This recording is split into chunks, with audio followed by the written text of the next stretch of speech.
Right now, no exaggeration, if I wanted to, I could buy probably 20 or 30 rentals per day, easily. How many deals do you guys have right now? I have 325 single family homes, and then I've got 1,700 multifamily. How are you able to do this without banks and without commercial loans? Well, the seller's selling to me on creative finance. They're letting me take over their loan, and then they're seller financing their equity to me. Everybody's going, why? The number one reason in multifamily why people do this is because 5 ways to make money on real estate. Cash flow is number 1.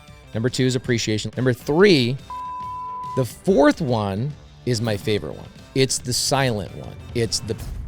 We both got our career started in real estate, and then we started transitioning to other businesses, social media, education, everything else. Honestly though, dude, the thing about everything I've learned that's more important than creative finance and more important than business acquisitions and house acquisitions is honestly how to build a proper 91% of people will never hit $1 million a year in revenue. It's not because the business is not a great business. It's not because the product's not a good product. It's because people. What's up, Wealth Builders? Today, I have got a repeat guest, and this man, you guys all know him. He's always got his sub 2 hat on. He's always buying real estate. It seems like every day, and he's doing it in a very creative way. And him and I have had many conversations, a lot about high-level things. And today, I actually want to break down the core of his business and how he's doing all of these real estate deals through creative finance. I don't even know how much real estate he owns at this point, but I got none other than Pace Morby. What's up, man? Ryan Pineda, thank you for having me in here. We've got 200 people hanging out in your patio right now. We do. And a taco guy serving up tacos. Yep. We had a little sub 2 wealthy investor meetup, as in like 12-hour announcement. Yeah. You know, and it's fun. It's only 105 degrees outside. People show up for Pineda, dude. It's really cool. Thank you. It didn't feel like it though. You know, it feels pretty cool out there in the shade. Yeah, it's super nice. Your patio is nice. Your building is amazing. I wish I had a building like this in Phoenix, like 5 minutes from the airport. Yeah. You are in such a great position because you get you can have guests drive over here. Where my studio is like 40 minutes from the airport. So people are like, hey, I'm in town for 5 hours. Can we do a podcast? I'm like, yeah, I'm 40 minutes this way. They're like, ah. Yeah, so it's great. It's convenient. And you've got such a great team, dude. Well, you have, I think, the best team that I travel around, speak in a lot of things. You guys have hands down the best team. I appreciate that. They really pride themselves on service, especially with our events and everything. Like, trying to make the speakers like feel really taken care of and accommodated, and even all the people attending the event. So super excited to hear that. But yeah, it's cool. This office, we've had it for a little over 3 years, and like you said, it's 5 minutes from the airport. It's 5 minutes from the Strip. It makes life easy, and so I'm kind of very fortunate in that Vegas is a hub for events, and so every week there's an event, and somebody's like DMing me, or somebody's going through a friend of a friend. They're like, hey, he's in town or she's in town. Can we get him on? So it's like this week they got the Inman event. That's a cool event. I didn't even know. I just am like, why are all these real estate people hitting me up? Oh, Inman's in town. Then I'll get a week where tech people are hitting me up. I'm like, oh, they got some kind of tech event going on. So if you're going to have a cool podcast, Vegas is the place to do it. It's easy. And then also too, it's not even the events, but like people will be like, hey, I'm going to do Brad Lee's podcast. Can I go on yours right after? And I'll be like, all right. So it's like all these people are recruiting for me. Yeah. You guys, your team, like Jonathan, and I'm sure other people's teams, you guys are sharing names and all that. Yeah, it's cool. Yeah. So it makes life easy. But dude, let's talk about real estate and creative stuff, because right now everybody's all tripping out about 7% rates, and it has not caused the market to shift at all. People are just like, hey, just kind of is what it is. It's interesting. I see, I travel a lot, and I see all these developments going up. People are still buying houses. Things are still happening. I don't really look at the rates too often, other than I know when it's going up. If I know it's going up, I know I'm going to buy a lot more creative finance deals. And primarily because people that bought in 2018, 19, 20, 21, and part of 2022, if they bought at that time, they got a really great interest rate, right? But they also bought somewhat near the top of the market. So like FHA buyers and VA buyers who don't put really any money down, now they're going to sell their house. They get a job opportunity in a different state. They get caught and they can't sell their house. They don't have enough equity.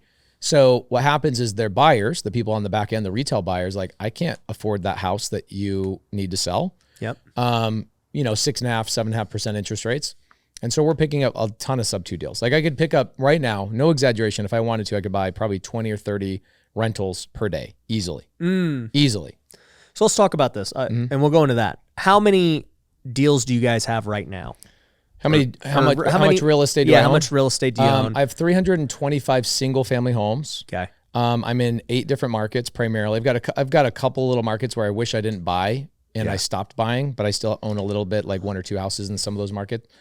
But 325 single family homes roughly. Yep. I think probably 20 of them I bought with the BRRRR strategy. Yep. Over 300 of them, so like 90+% of them have been bought with sub 2 seller finance or a combination of sub 2 and seller finance. And then I've got roughly 1,700 multifamily. 400 of those I have partners on. Yep. 1,300 of those I don't. Wow. Yeah. So, like right now, I've got a deal in Tucson, 160 unit, $15 million purchase price, seller finance, right? A lot of people are like, oh, you can't do seller finance in sub 2 in multifamily. I'm like, 2 years ago, I go, okay, well, I'm doing RV parks and I'm doing mobile home parks. And I hear all these multifamily brokers that are always holier than thou, right? Because they're the commercial brokers. Yeah. They're so cool. I'm like, watch me. Let me talk to the seller. Yeah, let me talk to the seller. Or you get really savvy brokers every once in a while. So the broker on our Tucson deals is a very savvy broker represented seller. Seller says, hey, I'll let you carry my mortgage. So I'm taking over roughly $8 million sub 2. And then the seller is going to seller finance the rest. We're giving them $1 million down on a $15 million purchase. Yeah. The seller is the original developer from 35 years ago, hasn't raised rents in 18 years, and he's selling to us at a good price. Yep. But why is he selling to us on terms? People are watching right now like, wait, you're not using banks, right? This is in my fund, by the way. So I'm actually now raising money in my fund. We're the only fund that focuses only on creative finance. Yep. So how are you able to do this without banks and without commercial loans? Well, the seller's selling to me on creative finance. They're letting me take over their loan on their existing rate, and then they're seller financing their equity to me. Everybody's going, why? The number one reason in multifamily why people do this is because they don't want to pay the taxes. Yep. Right? So let's say that they sell to me $15 million and they have a capital gains that they got to pay 30, 40% on. That's like right now out of the gate. Now they have less money to go and retire with. Well, they could do a couple of things. They could 1031 that money. Yep. If I paid them cash. Which you're not. Which I'm not. And if they 1031 that money, guess what they're doing? They're buying another deal, which they don't want to do. They want to retire. Right. They're so done. For the sellers that don't want to, the sellers that don't want another deal, and the sellers that want top dollar, and the sellers that are like, I want to avoid capital gains, seller finance is killing it. Absolutely killing it right now, because in the commercial game, nobody can get loans. Yeah. Well, I also, in the commercial game, it seems way more common to do seller finance because they get it. They're savvier investors. And also too, it's like most of these loans have prepayment penalties. And so like assuming it is a very common thing. Right. We've done it before. Yeah. So that seller, for example, let's say he sells it to me for $15 million. Mm-hmm. And let's say we buy it cash, hypothetically, which I'm not. He's going to pay a $5 million tax right out of the gate. Yeah. So now he's got $10 million. Well, where is he going to put the $10 million? Right? He wants to retire. He wants passive income. Well, the best thing for him to do is just invest back into the real estate and carry the note for me, right? So what's great is at a 4% rate, okay, as he receives payments over the next 15 years, that 4% rate will overshadow any capital gains he would have ever paid. So he'll actually end up receiving like $22 million. So he'll not only get the full $15 million, but he'll also get an extra $2 or $3 million after all his taxes. Yeah. Like what kind of interest would you be paying him? 4%. Same. Okay. Yeah, 4%. So we're paying him 4%, but again, in an amortization schedule, the majority of the interest is paid in the first 10 years. Yeah. So really, if you go to an effective interest rate, right, you don't look at all the full 30 years. Full 30 years is 4%. Yeah. But if you only look at the first 10 years, it's like 12% interest. Right. Because you're front loading all that interest. Yeah, you're not paying down principal. Right. So the seller is receiving all that money for those first 10, 15 years.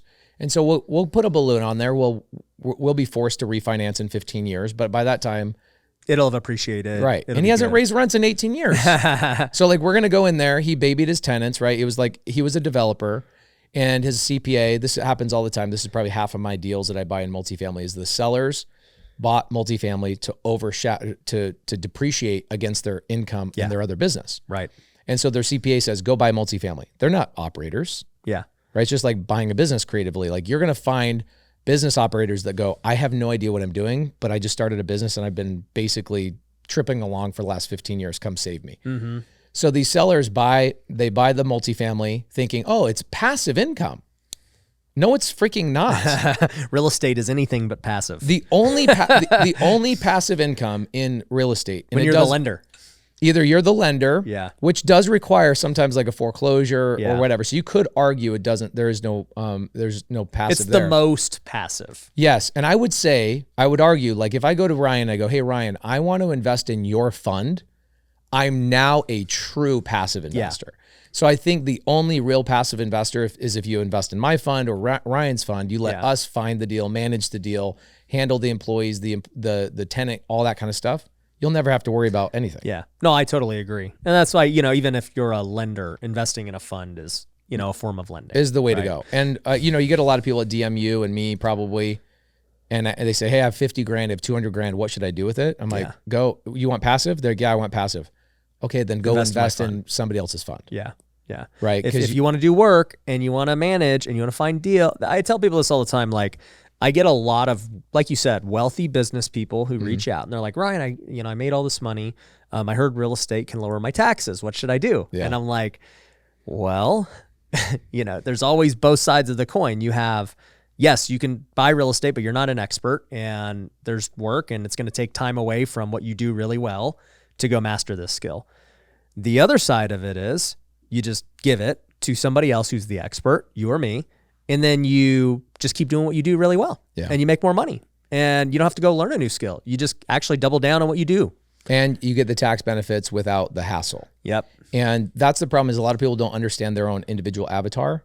What they do is they see a Ryan Pineda or a Pace Morby or a Brandon Turner and they go, oh, I guess that's the way to get into real estate is to be the real estate guy. Yeah. It's like, no, actually it's not because you got to have, running a real estate business is not just, hey, I have passive real estate. Yeah. Once you get past 8 rentals, dude, you got to start putting a team together. It's a business. It's a business, just like anything else. So now I got in my rental portfolio, I have an HR manager. So when people are like, oh, well, it's passive. I'm like, no, it's anything but. And I have that business is way harder to run than your other businesses, guaranteed. Because you're dealing with now 1,700 tenants. Mm-hmm.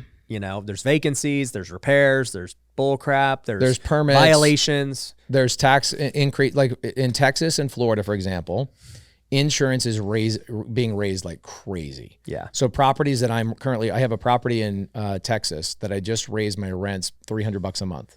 Well, guess what?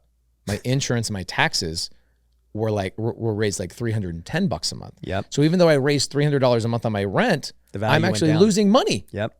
So those are the things that a lot of people don't take into consideration in going out and buying a ton of real estate. Yeah. If you're going to go that route and you're somebody that's like, I'm a doctor, I'm a lawyer, stay as a doctor and a lawyer. Yep. And invest in somebody's fund.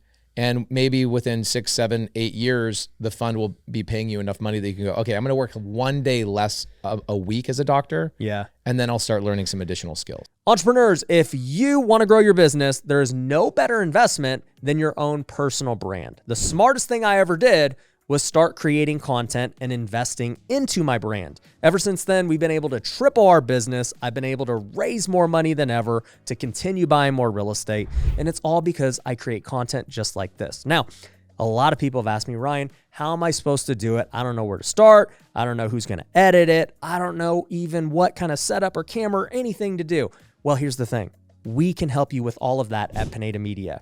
We have a podcast checklist that you can actually get for free at pinedamedia.com that's going to go over everything you need on starting a podcast. But to make matters even better, we'll actually edit your podcast for you. We'll repurpose it into short form clips like you see on my Instagram and my TikTok so that people will start seeing those clips and watching your podcast and in turn being customers or investors in your business. So if you want the one-stop solution where you can get everything done for you, plus get the education you need to grow your personal brand, then you need to go to pinedamedia.com and book a free call with our team. You can also go get that free podcast checklist and that training program absolutely free by just going there. So go check it out. So I have a funny story. I was telling our students, I was like, guys, if you're trying to raise money, okay, go to the doctors, lawyers, the business owners, everybody else. Don't go to the real estate investors because they want to be you. Well, that and they got their own deals. Like all the real estate investors are already broke because they're investing into their own deals. That's true. And I was like, these other guys over here, they don't know what to do with their money. Yeah. And they don't have a capital intensive business like real estate. It's like real estate's one of the only businesses where, yo, I need like millions of dollars to go make 10%. Yeah. You know, other businesses, whether it's education, whether it's digital product, SaaS, tech, you don't need that. It's like it prints money compared to real estate. So it's different. Yeah, it is interesting. Like some of the businesses that we just purchased, you buy them and they're making money like day one. Yep. Whereas real estate, I have 26 empty properties right now. Yep. And what people don't take into, I buy a lot of real estate and we have a lot of cash that comes in, hundreds and hundreds of thousands of dollars every single month come in. But you also have empty properties you're paying a nut on, right? You've got a payment on a house and a tenant moved out and I got to wait 60 days for a new tenant to come in. Yeah. You got all that kind of stuff. And doctors and lawyers don't have time to deal with that crap. What's your opinion on cash flow with real estate? Because for me, one thing I've always said is I'm like, hey, this cash flow, like financial freedom number is a myth. I'm like, the real money's made on the appreciation and the exit. Yeah. So I tell people there's 5 ways to make money in real estate. Everybody looks at cash flows they think is the number one way. Yeah. That's the last thing I look at. It's the last thing. Now, what it is the allure of, I hate my job so much. Please tell me that passive income can help me quit my job. Yeah. That's what that allure is. So you'll never hear me ever talk about, hey, this person did this much and now they quit their job off passive income. I don't know. I don't look at that. I don't even know anyone that does that. I know a handful of my students, and here's what ends up happening. I have a student named Bobby. He's out of South Carolina. He's got 43 rentals. It's all he does. He didn't hire a management team, so he basically is the management team. Yep. And he's like, I'm retired. I go, bro. No, you're not. No, you're not. You are not retired. Yeah. Right. But he does live off his cash flow. But I tell people, okay, you got 5 ways to make money on real estate. Cash flow is number 1. Number 2 is appreciation, like you talked about. Number 3, I don't know if this is making money or if it's saving us a crap ton of money, but I haven't paid federal income taxes in 7 years. So wow. Last year I got a $3,200 check. So I don't pay taxes because of depreciation. Yep. Now I pay consumption tax. Like I'm at the register and I buy a thing of gum. I pay consumption tax. I buy a car. I pay sales tax. I have employee taxes. I have property taxes. I pay more money in property taxes than most people pay in taxes their entire life. I pay it in 1 year. Like I pay a lot of property taxes. But so that's number 3. I don't know if it's making money, but it's saving me a ton of millions of dollars every year, right? Yep. The 4th one is my favorite one. It's the silent one. It's the pay down. Yep. So if you think about it, right, I have roughly 2,000 tenants. So I have 300 single family, 1,700 multifamily, about to be 1,860 multifamily. That means I have an army of 2,000 people that go out every day and they think they work at QT or Hewlett Packard or Sam's Club or Costco or wherever they think they work. But the reality is from 8 o'clock in the morning to 11:30 in the morning, they work for Pace Morby. 37% of their paycheck, 37% of my average tenant's paycheck goes to paying down my debt. So the metric that we're working on, I was just telling this to somebody. I was driving 1,000 miles the last couple of days, coming back from Montana. And I was just talking to you about your potential development in Montana, which I'm excited about. Seller finance too. Seller finance. Is this going to be a cool one? So I'm driving down and this person asked me, like, how much cash flow do you have? And I go, that's the wrong question to ask. The question you should ask is, how much are your tenants paying down your debts every single month? And I call my CFO and I go, hey, Ben, run a number.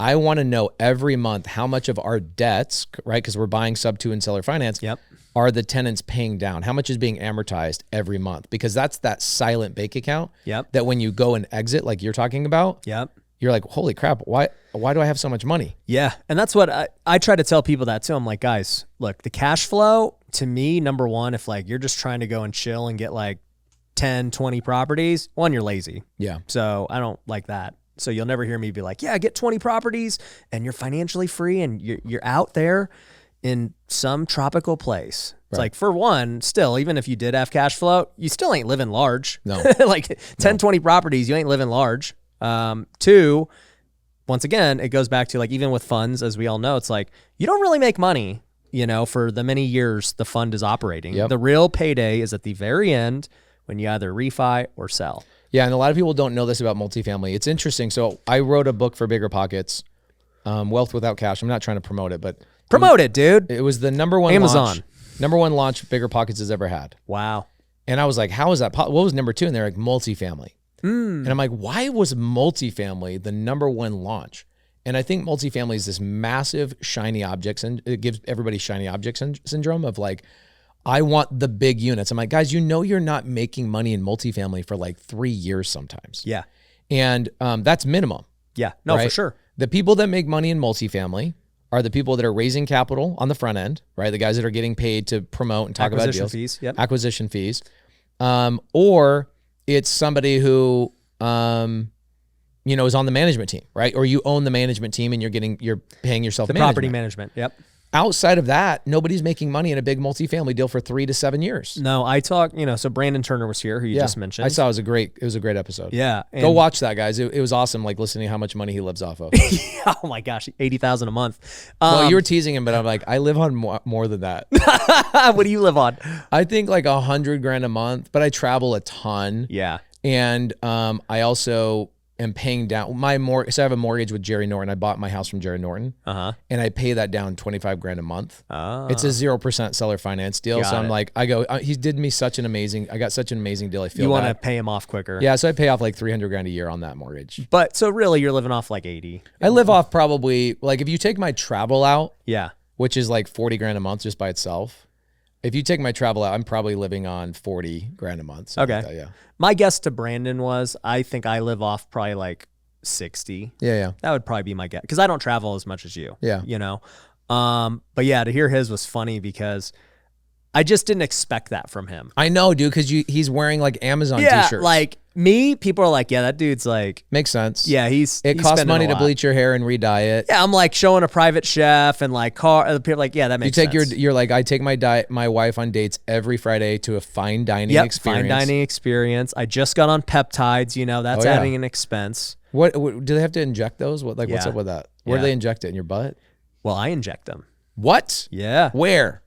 It depends on the peptide, but are we talking below the belt? No, one is in the stomach. Okay. And then with a needle. With a needle. You're taking needles to yourself. I am. But you're going to see like in 90 days, dude. You're going to be double. Well, I'm going to look like Goku. You're going to be Ryan Pineda squared. I'm just going to be Super Saiyan Ryan, and yeah, Ultra Instinct or whatever. For all my Dragon Ball Z fans, that's what I'm going to be. But I don't even know how we got on the subject. Well, we got on it because you were talking about Brandon Turner. But then there are some that are like even worse, and like they're called intermuscular, and so you got to go like in the shoulder or the butt or the thigh. But if everything was easy, everyone would do it. Yeah, I'm so great. We got off on a tangent. That's one of my favorite things ever. I was doing a Spartan race like 30 days ago with my son. 14 miles is like the beast. And we're on mile 2, and my son's whole entire body's cramping up. And I'm like, he's going to quit. Wow. And I go, dude, this is the moment that everybody else is going to quit. Yeah. Are you everybody else? And he looks up, he goes, no. And he went another 12 miles, like all cramping up. And we had to carry him through a bunch of stuff. But I was like, be grateful for how hard life is because it weeds everybody else out. You, as a contractor, for example, when I was a contractor, the only thing I had to do to be successful was pick up the phone. Right. Because 90% of the contractors can't pick up. The same thing is with a realtor. Everything. You want to be the number one anything. Just pick up the phone and network, and it's not that hard. It's make the video, make the calls, just get out there and knock the doors. It's not rocket science. It's hard. I mean, I know people have mindset issues, and I totally get that. So I have empathy for that. And I had 7 years I was talking about getting into real estate, and I never did anything. Yeah. And it wasn't until somebody that came and grabbed me by the shoulder and was like, you need to get into this. I don't even think it's mindset issues. I think it's just, you don't really know how people are motivated, right? Because there are guys like me who aren't motivated, and I'm a rare breed where I'm not motivated by fear. Like most people are motivated by fear of like, oh, I'm going to lose all my money. I'm going to lose my family. I'm going to die. I'm going to whatever. Like, and so it takes a very like scary situation to really make them flip the script. Are you not motivated by the fear of potentially not hitting your full Ryan Pineda squared Ultra Saiyan? That would probably be it then. That would be the fear. Because that's my fear. My fear is I see this with you too, because you and I have come up in this game the last 6-7 years. We've been good friends, and I remember taking photos with you like 5-6 years ago, and like how nerdy we both looked. I was actually going to go find the picture that we took at our first meetup we That ever was ran. great. Jamil was like is now half the size of what he was back then. Yeah, well, he had 2 Jamils. Yeah, and you were half the well, you always been built, but you've done a really good job the last couple of years. But like the personal development is really what I'm talking about. It's like I watch you put in the seeds, or like plant the seeds, and I watch them germinate and I watch them sprout. So there's an equation. And when you see that equation of like, okay, I'm going to go build this thing, and then it ultimately comes to fruition, you go, holy crap, what other seeds should I have been planting this whole entire time? Wealth Builders, if you are trying to grow your real estate investing business, then you need to join us at Wealthy Investor. If you have no idea what Wealthy Investor is, it is our coaching program and community. We have helped thousands of students worldwide grow their business. Now, it doesn't matter if you're just getting started and you're trying to get that first deal. We can help you do that. If you're trying to scale your business and go from a few deals a year to a few deals a month, or even 7 figures a year, we can help you do that too. In fact, last year alone, we had over 30 students do over $1 million in revenue. And I'd love for you to be the next one. So it's pretty simple. If you're trying to grow your business and wholesale more homes, or flip more homes, or buy more rental properties, then you need to go to wealthyinvestor.com and book a free call with our team. It's super simple. We'll go on a strategy call with you and figure out how we can help you grow according to your needs. So all you got to do is go to wealthyinvestor.com, book the free call with the team, and we'll see you there. So like for me, I'm like focused on being the best, period, of whatever it is I want to be the best at. Dad, father. Everything. Dad, father. Leader of your company. Christian, leader, real estate guy, media guy, whatever. It's like, if I can't be the best, I don't want to do it. Right. It's just, I would rather not play the game. Yeah. And so now it's like, okay, you know what? I'm going to take health seriously, because I've been just kind of like chilling with it. And I'm going to like, okay, if all these other guys are on peptides and testosterone and stuff, let's see what happens if I like really take it serious. So I'm curious to see what happens. Are you on test as well? Yeah. You're young, dude. I know. This is the thing that freaks me out. Somebody told me my be balls on are it going to forever. shrivel. You don't want shriveled balls, guys. So, you know, I'm like, I'm listening to these guys' stories. They're like, don't start on test, because if you start on test too early, then you can never get off of it. So was that a thought process you had? So to go back to the ball shriveling thing, yeah. The first thing, so the doctor's like, hey, a side effect that could happen is your balls could get smaller. And I was like, okay, I'm all right with my balls, but what about yeah? What about the baseball bat? Yeah, like that's gonna be all right, right? And he's like, yeah, that doesn't. I'm like, okay, well, if my balls get smaller, it's gonna make that appear bigger. So boom, I love either that. way, you win. It's just how you perceive things. Okay, but here's the thing that really freaks me out. Okay, this is I have 2 big fears in life. Okay, I don't like being in water without shoes on. Yep. I'm That's all right. I was waiting for you to say something, and then I was like, it processed of like, bro, I was if I'm in a lake, and if I'm shoes or sandals, will you accept shoes? sandals? I have to have tied shoes. Any specific kind? Will you go in your Jordans? I won't go in these, but like I'll wear like a pair of Converse or something. I'm afraid of fish touching my feet and like an octopus coming and dragging me down, and I somehow feel like I have foot armor when I'm wearing shoes. I don't know. It would prevent you from an octopus. It's a really hard thing for me. I won't even get in my own pool without water, like shoes on. No, you won't. Dead serious. It's a weird thing. I don't know where it came from. Second thing, needles. There are mindset issues here, but go on. Yes, but needles. Yeah, no, I'm with you. So needles, I could never do. You have to poke yourself too. No, you don't. So are you doing the cream? Yeah. So I started out on the cream, but okay, so we're going to this whole different rabbit hole. For me, it's all the same thing. Whatever makes Ryan Pineda tick, people need to know. People need to know. Okay, so that's the wealthy way, right? It's just all aspects of life. So I started the journey about a year ago, trying everything. Natural supplements that you could buy on Amazon. I remember this. Yeah, and it definitely helped, right? And I finally just came to the conclusion where I had your belief of like, hey, I don't want to be on this the rest of my life, right? Like the later I started, the better. But then I started to ask myself, I was like, well, what else am I on for the rest of my life? And I go, I eat food every day. I take my multivitamins and everything every day. I drink water every day. I work out every day. Shower every day. Like, why is this different than those? Like, I couldn't survive not eating. So why is this any different? It just logically, it clicked. And I was like, that makes no sense. Like, my body would deteriorate if I didn't eat. Yet, why am I worried about this? Yeah, that's a good thought. So that kind of helped me get over the hurdle. But my biggest hurdle was I was a pro athlete, so it was always illegal. So morally, I was like, I'm never touching that stuff. So in the back of your mind, it's like this black box you're not allowed to touch. Yeah, and it just was a thing. I'm like, and then one day it occurred to me, I was like, I haven't played baseball in 5 years. Like, I don't, like, there's nothing to stop me from doing this. So anyways, I finally decided, and then I got the cream because I was scared of needles. I said, I'm not injecting anything. Just give me the cream.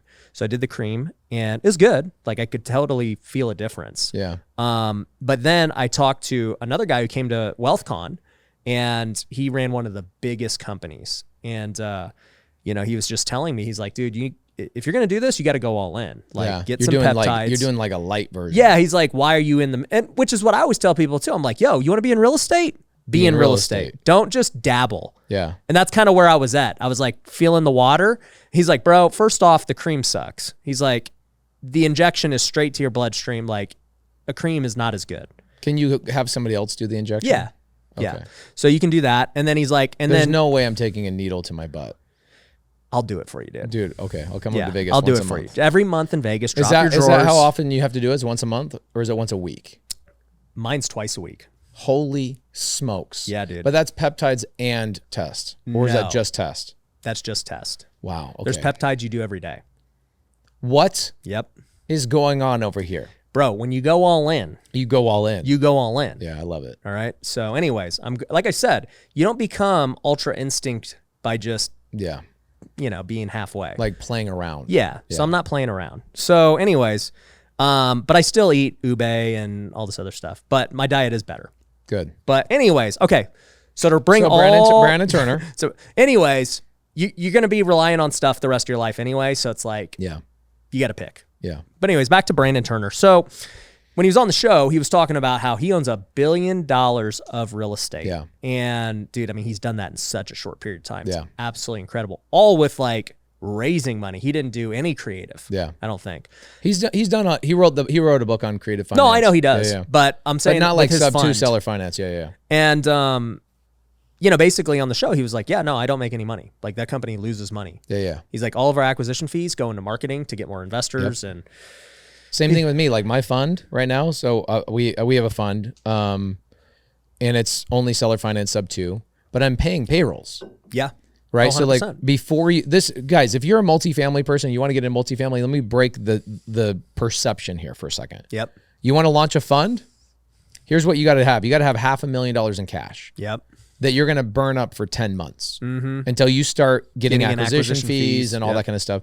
And then, your properties they're cash flowing. Yep. But your properties are paying your management team, which your now management team is basically breaking even. Yep. But your acquisition team is going to lose money for another 10 months until you get another deal. Yep. So you got to, And that's if you're buying a cash flowing property off correct. the bat. And there's some 'Cause people we that have bought to do value add. adds, Yeah. and that takes 18 months or 24 months to finish the value add. So Our first 3 were all value add. and I look at this and people are like, I'm gonna start with multifamily. I'm like, excuse me, You won't make money. you what?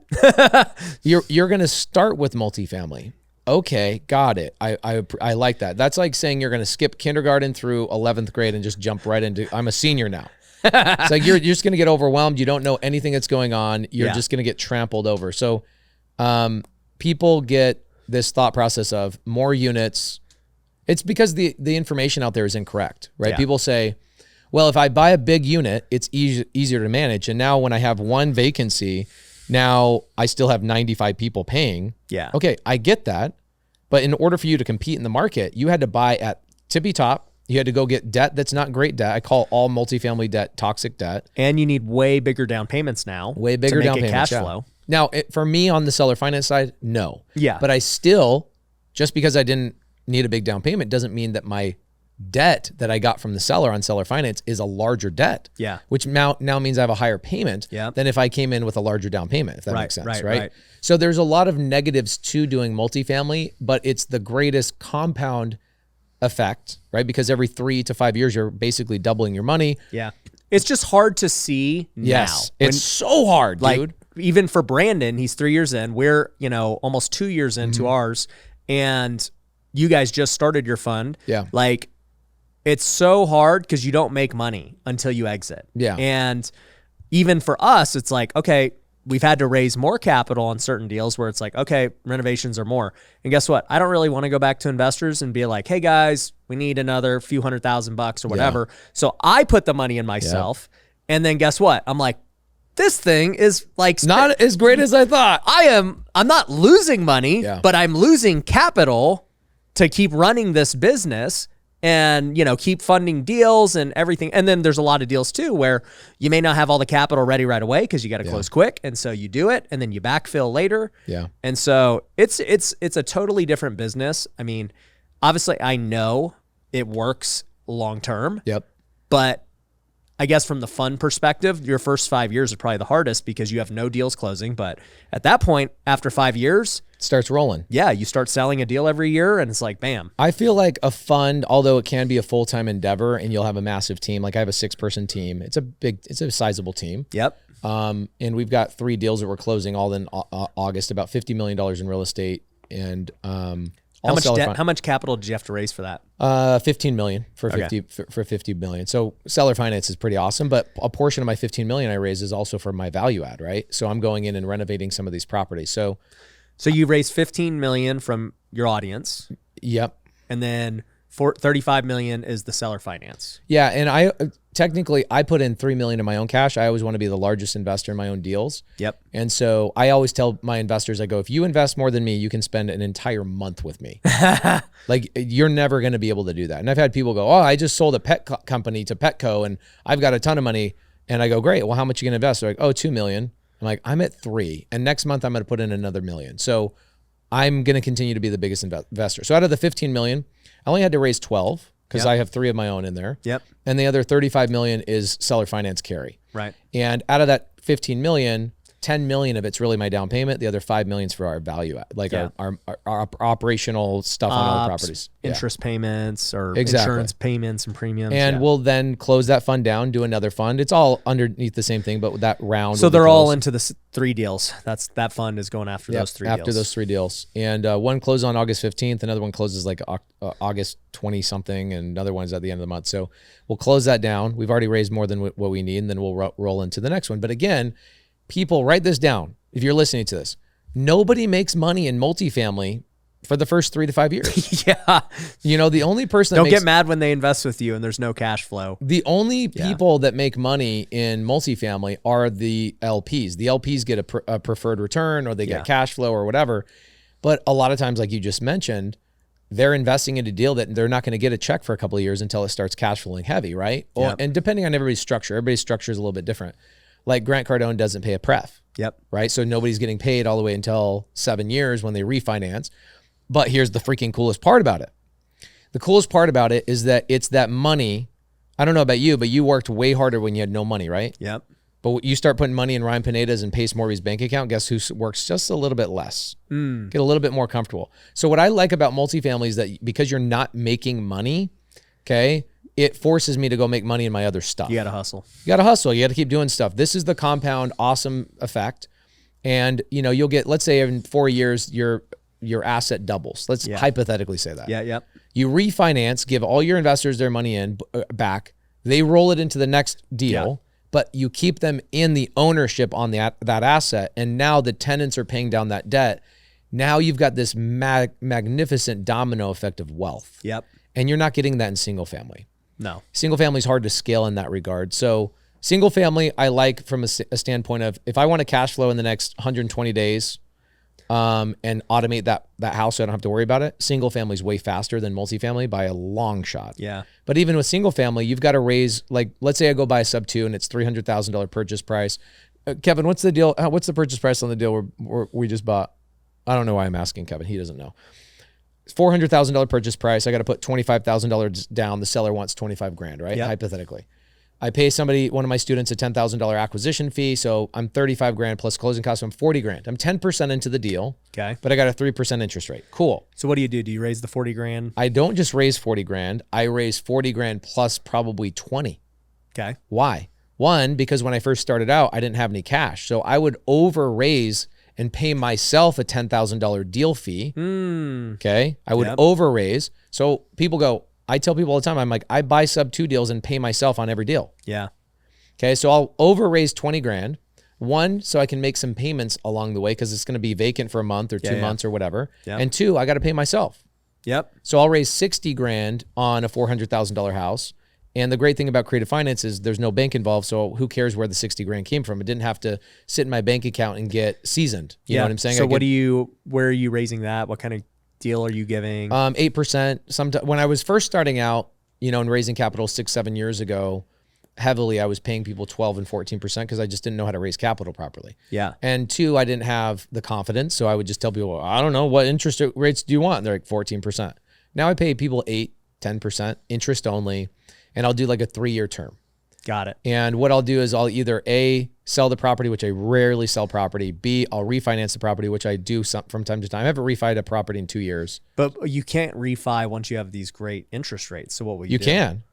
Right. So let's say back in 2020, let's say 2017, I buy a sub 2 deal that's a 4% interest rate or 5% interest rate. 2020 comes along and now I can go and refinance. No, I'm saying now. Oh, no. Yeah. So I'm saying like you go buy a deal today. 3%, 2.5%. Yeah, you're not going to refi. Heck no. So how are you going to pay them off? So it depends on the deal. So like Mendiso, who I just referred you to from Pad Split, most of my properties here in Vegas are all Pad Split. So instead of like a $500 cash flow, my properties are cash flowing like $1,500. And I just take that cash flow for the first 30 months and I just pay down the private money lender. Got it. Yeah. And so, I mean, there are a couple of things with that. So one is, because a lot of these deals you're getting, you'll be underwater technically. Yeah. So. But guess who else is underwater? Who? Every homeowner that's ever bought a house in the world. Why do you say that? Think about it. Anybody who buys a deal on the MLS, are they underwater or do they have equity? They have no equity. Yeah. If they're not us getting good. Right. If they're not you and me. So people go, oh, Pace, I can't believe you buy these deals over or like. Well, I guess I'm more so saying from the, cause you're getting a second position loan. So you might be like 50 grand, 60 grand underwater. Right. So, I mean, I get now you're going to pay them off with the cash flow. Do they still, I mean, they're only able to cash flow because you're doing Pad Split. No, I have a lot of rentals. Like I'll break them down on my YouTube channel and I'll go show my HUDs and I'll go through and I'll go, here's how much I'm cash flowing after my hard money, my private money deal. And I'd say my average just regular straight up rental is like $400 a month. Got it. But I saw Cody Sanchez and you'd talk about this at one point and she was like, oh yeah, I tell all my real estate friends that, why would you invest in real estate? Cause that's stupid because they only cash flow $400. I'm like, yeah, for the first 24 months, but like in Vegas, your rent rate goes up every 24, 36 months. Yep. So yeah, I made $400 for 24 months. Yeah. But guess what? I now can raise my rents $200. Now I'm 600. Yeah.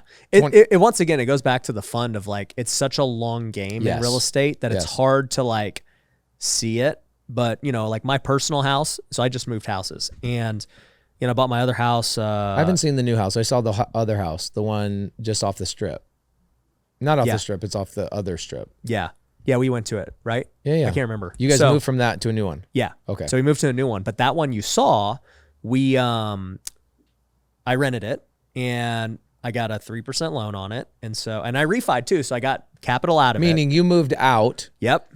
As you were moving out, you got a refinance. You pulled cash I had already out. refied. So you refied when the interest rates were low. Yep. So you pulled out a big chunk of cash. Yep. Tax free because it was debt. $300K and then you turned tax-free. you turned it into a rental. And then I turned it into a rental. Okay, cool. Well, like after maybe a year of doing that. And so I want to say my payment was like 4,000-ish and it rents for 7,000. Yeah. So there you go. Yeah. Right. But it took 5 years. Right. Right. And the low interest rates that like right now that if I were to refi it today, it'd be like 6,000, right? It's eats up all your cash flow. Yeah, it's nothing. Yeah. So I'm stuck in a lot of deals. Like from when I started buying a lot of sub 2 and seller finance deals like 2014, 15, et cetera. And then refinancing in 2019 and 20 was easy. Yeah. You're like, this is great. But now I'm accumulating a ton. And that's why I was curious what your strategy was. I'm just holding. Yeah. Cause you can't refi. You can't refinance. You can sell, right? You can sell and you can go, all right, this has gone up 50 grand or 80 grand or $100,000 and I can sell. And you might break even though. Cause some you bought underwater. Yeah, but there's a couple things you got, right? There's a few things you got. Number one, you got the cash flow along the way. Yeah. Yeah. It's not magnificent, but it's maybe $5,000 or $10,000 a year. Yep. Then you also got the loan pay down. And then you also get your private money lender paid off plus a chunk, right? Yeah. So and you got paid in the beginning. And you got some tax benefits that you can roll to the next house in a 1031. Yeah. Right. So you got a lot of benefits that are a lot more than just $400 a month. Yeah. Which is where like I talked to Cody and I'm like, well, Cody, And you introduced me to Cody Sanchez about a year and a half ago, by the way. So I appreciate that a lot. You've introduced me to a handful of really awesome people. Thank you so much. Yeah, no problem, dude. And I was talking to her I was in Oceanside with her a couple of days ago talking about a laundromat. And I'm like, the problem is all this money that people are talking about making in their businesses, I just immediately assume it's half. Why? Because of taxes. Yeah. And I hear, some guy told me the other day, he goes, I made $5 million. Yeah. I go, no, you didn't. You made 2.3. Yeah. If I make 5 million, I made 5 million and I get to keep 5 million because of my real estate. Mm-hmm. So like that in a lot of ways is where I make the majority of my money for the first 3 or 4 years. And then the appreciation goes up and the pay down is significant enough when I refinance or I sell or I whatever, that then becomes a second significant chunk of money. Yeah. No, I agree. But it is a long game. It's a very long game. Yeah. I think the thing I have realized, since we both got our career started in real estate and then we started transitioning to other businesses, social media, education, everything else, I realized I'm like, wow, like not traditional business, but not real estate business makes money way faster, way more cash flow. And I'm like, I don't want to say I'm conflicted, but I find myself in the middle, like really like, not, before I knew about other business, I'd be like, dude, real estate. Everyone who's not in real estate's an idiot. Yeah, this is an the idiot. best, You're right? dumb. And then you have like Cody or Hormozy on the right, who's like, dude, if you're not in business, that's stupid. Yeah, real estate's small money. I was texting Hormozy the other day, and he goes, "You and I are just taking 2 different paths. We're going to get to the same destination." And I was like, "Are we? I'm not quite sure." But I find myself now being in the middle and very neutral and saying, yeah, I think you have to have both. You do need both. I was talking to somebody the other day. And we were on stage, and the audience member goes like, "I'm conflicted. Should I do real estate or business?" And we both look at each other and we're like, "Both." Yeah, you do both. So we just bought a business out of Florida. Dan Fleischman, you're friends with Dan, right? Yep. He's speaking at the next WealthCon. He's amazing. By the way, guys, wealthcon.org. Check it out. October 3 through the 6th. Ed Milet's keynoting. One of the best events I've ever been to. Yeah, for sure. We're gonna get you at the one after the next one. After the baby comes. Yeah, I mean, we got kids, dude. Like let's take a chill pill. For real, I'm taking a break for 3 or 4 months. I'm not gonna let you speak. I'm gonna we're gonna let me be one of the guys in the backstage, please. We gotta. What do they call that? Everybody. Like when they want the planes to come down, like air traffic controller. Yeah, hey, we gotta traffic you back to Phoenix and chill out. So we buy this business, okay? Yep. This guy's doing $5 million a year in sales. Significant. He's been in business 9 years. Yep. Significant. What kind of business? You said laundromat? No. I was talking to Cody about doing a franchise of a laundromat together, and that's a fun thing. By the way, I'm like on the opposite side of that because when I hear the laundromat stuff, I'm like, I'm not trying to make like $200,000 for the store. I'm trying to make huge money. Yeah. So this guy, I don't want to. He's very public. Like his clients are Rick Ross, Mariah Carey, really, really public kind of figure. So I won't say the name of the company, but Dan puts me in touch with him. And the way he puts me in touch with him is he says, "Hey, this guy needs a loan for like $230,000. You needed a loan? No, not me. Oh, okay. Dan calls me up and he goes, "I've got a guy in Florida that needs a loan. Oh, okay. And I know you do this thing called Gator Lending. This thing, thing I created. Yeah. And he goes, will you talk to this guy about doing a loan?"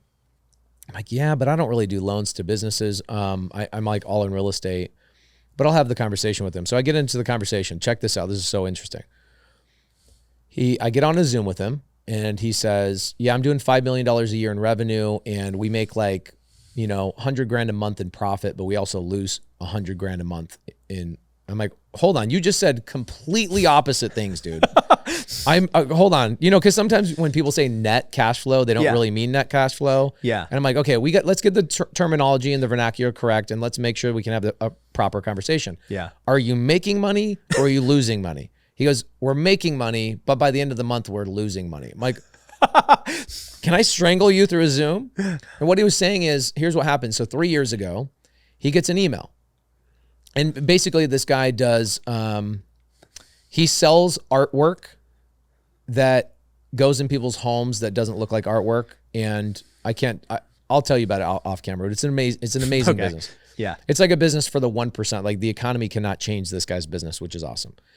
And 3 years ago, he gets an email from a payday loan company. Okay. and they go, hey, are you trying to expand or do you need money for cash flow? Blah, blah, blah. And he takes a $50,000 loan. That's it. Yeah. Fast forward 3 years later, he now has taken that loan a couple extra times and he's paying $4,000 a day. I've heard these in interest. Yeah, it's crazy. Bro, in interest, 120 grand a month in interest. You're like, I'll do half. I go, so this is what I told, that's basically what I said. I said, dude, I go, here's what I'll do. I'll either A, do half of their term. I'm at $2,000 a day. I'll pay off your $230. Yep. And I'll take $2,000 a day, but I really want to help you. Yeah. You know, and I've got an amazing team. You know, my partner, Cody Barton, he's one of my partners, Cody Barton, and we've got an amazing C-suite and we go in and we help these businesses out. And I buy tons of businesses, not tons, but I'll buy probably 6 businesses this year, all with creative finance, doing similar things where you go in and you help people.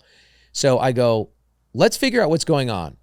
So I call my CFO. CFO goes through his books. Not only is he paying 120 grand a month in interest, but he's so behind on his rent payments and all that stuff. He has $18,000 a month in late fees on everything he's paying. Okay. Jeez.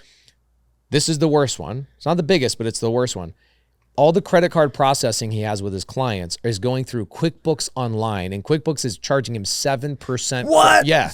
So look at a $500,000 a month business paying 7% in credit card processing. Dude's paying $35,000 a month in credit cards. Should be less than 3. Okay, so then we go through and we're like, oh my gosh, this guy's actually making 200 grand a month before all these expenses. So now you understood what he's saying. Yes. He's like, we make money, but I would have honestly said the same thing you said. I just didn't understand it until I went through everything. So instead of giving him a loan, I said, look, Matthew, I want to be an owner of this business. Yeah. How can I have 50% of this business? And we'll come in and within the next year, you know, gave him really big expectations. It'll take me a year to fix this, but within a year I can turn this whole business around. We could be making 100 grand a month. yeah.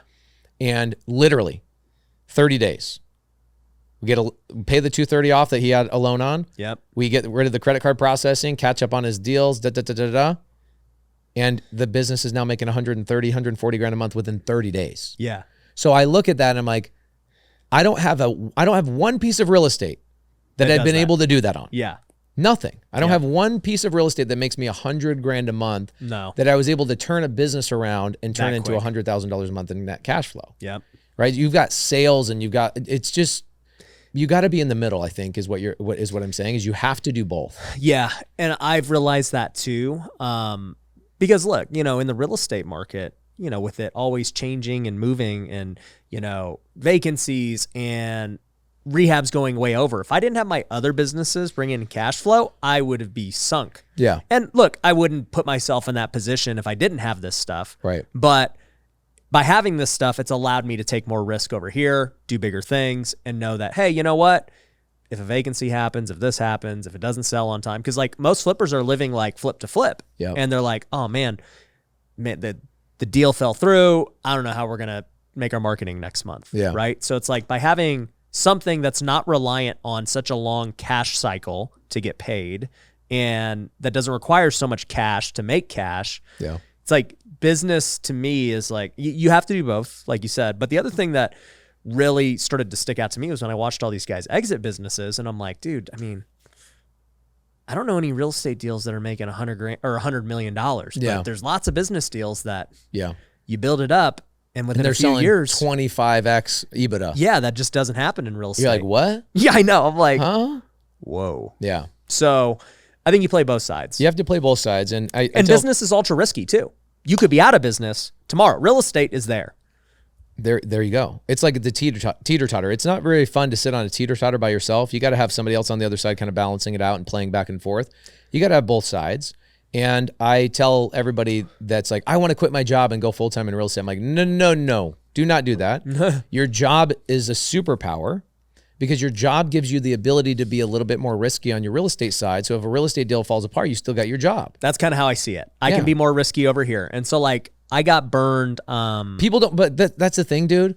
is that people don't want to hear that. Yeah. And they don't want to hear the truth. So what they do is they chase the guys on YouTube and whatever that are like, I'll show you how to quit your job. Yeah. And I'm like, I tell people the opposite. I'm like, I'll show you how to keep your job for 3 to 5 years while you build this thing over here. And I'll also show you how to go buy businesses with creative finance. And you do both of them in I guess, harmony. Yeah. Honestly though, dude, the thing about everything I've learned that's more important than creative finance and more important than business acquisitions and house acquisitions is honestly how to build a proper leadership team and putting things together, because what everybody's biggest problem is they can't get past themselves. Yeah. Right. So you see all these tired landlords. What are they doing? Tired landlords go buy 10, 20 properties. And I see this all the time. People go, oh, Pace, I did it. I hit 20 properties. I'm like, perfect. I'll talk to you in 20 years when you become a tired landlord, and I'll buy all your stuff at 70 cents on the dollar because you didn't put a management team in place. Yeah. And what was the skill that they didn't want to learn? Delegation, leadership, right? You do a great job of teaching this, and your culture shows it. The people on your team are amazing human beings. Like, I actually like Jonathan better than I like you. You know what I'm saying? Like, That's good. He's amazing. Good. He's the man. He is the man. So, that's the stuff that people don't realize, is that you got to start buying real estate. You got to use your income from business or your job in harmony, and the skills you have to acquire, how to build a team and how to be a proper leader. You got to be working on yourself all the time. Oh, 1000%. Do you feel like wholesaling is in like kind of a different realm where it's kind of like that in between? Yeah, I think wholesaling is one of these things. So because to me, it's more of a business than it is real estate. It's just a business. Yeah. Yeah. And it's the same thing there, right? You see wholesalers that are like, oh, I'm stuck at 2 deals a month. Yeah. Well, I know why you're stuck at 2 deals a month is because you're not working on the things that are important, which is like leadership and building a team and delegation. Hiring. It's just doing more of what you do.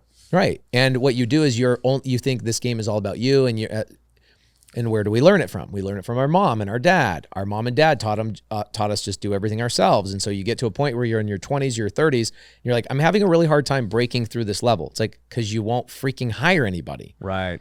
I was that guy too. I was deathly afraid of hiring somebody. And I had a coach. I was paying him $500 an hour. His name is John. And John tells me, pull out your stupid phone, he says to me. Pull out your stupid phone. We're going to hire somebody right now. And he made me hire somebody right there in Starbucks in one of my coaching sessions. And that person changed my life. It was Anna Martinez. She doesn't work with me anymore, but she was with me for 10 years. And I paid her $3,000 a month. And dude, this was what's so freaking crazy about this. At the time, as a contractor 10 years ago, I was making probably $50,000 a month. Yep. And I was afraid to spend $3,000 a month on another human being. Crazy. That's everybody's biggest problem, is like hiring and actually building a team. I think, and people are scared to hire for multiple reasons. One could just be they're cheap. They're like, oh, dude, I'll just do it myself. Yeah. 2 could be they don't trust people, right? And they're like, oh, well, they're not going to do as good as me. They're going to screw it up. They're going to steal, whatever, right? I think that they also don't trust themselves. Yeah. And let me say this. This is a confessions right now. I feel like I ruined a lot of people's lives when I hired them. Why? Because I wasn't ready to lead them. And this is probably 7-8 years ago. I hired them. They were the right person for the job. I wasn't the right person to lead them. And I soured them, and they didn't make it for 6 months. And then in my immaturity, I would blame them and blame the employee. And I go, freaking person couldn't follow instructions. It's like, no, I wasn't a great leader. Yeah. And I didn't ruin their lives. I just wasted 6 months of somebody's life because I wasn't a good leader. And you have to kind of understand that. I'm sure that this has happened to you too. You're like, crap, knowing what I now know about that position, I would have hired somebody different, or I would have set it up different. I would have had different processes. Yeah. Well, guess what? I learned, and hopefully the person that I hired and paid for 6 months learned as well. Yeah. But I've taken a lot of 6-month chunks from people's lives and had them come work for me when I wasn't ready. Right. Now, do you think that you weren't, I mean, obviously, like, you're going to get better with experience, right? You didn't know what you didn't know. I didn't know what I didn't know, right? It's so funny, like, thinking back to the early days of when I hired people, I'd just make a Facebook post and I'd be like, hey, if you want to work, show up tomorrow. And then people would show up. I don't know anything about their personality, their resume, their work experience, background checks, comp plans. You don't know anything.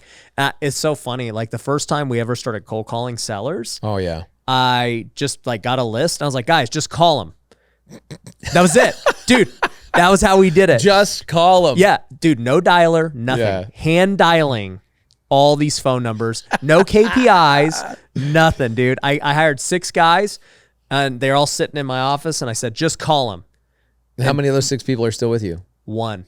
Ironic, surprisingly. Yeah. But yeah, dude. But we actually got deals, though. Yeah. It's crazy that even if you do things the worst possible way. This is my point. Yeah. My point is people are so afraid of doing the stuff that you and I did. Even though we weren't ready for it, we did it. Yeah. And that's the skills that You're you have to never learn. ready. You're never ready.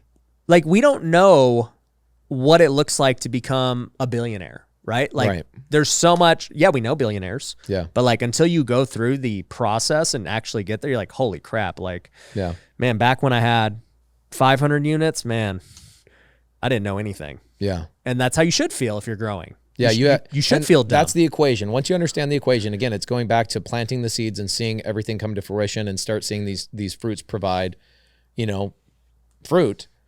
And you go, oh my gosh, like I do things I'm not ready for, and I learn lessons along the way, and I magically make money. Yeah. Oh my gosh, that's it? Yeah. Holy crap. How do I just do too, everything I'm not ready for then? Well, and also too, the problem is that people are scared. They're like, but what if I lose money? And I'm like, you will. You will. You're going to hire bad people. You're going to spend money on crap that didn't work. You're going to lose money from a bad investment.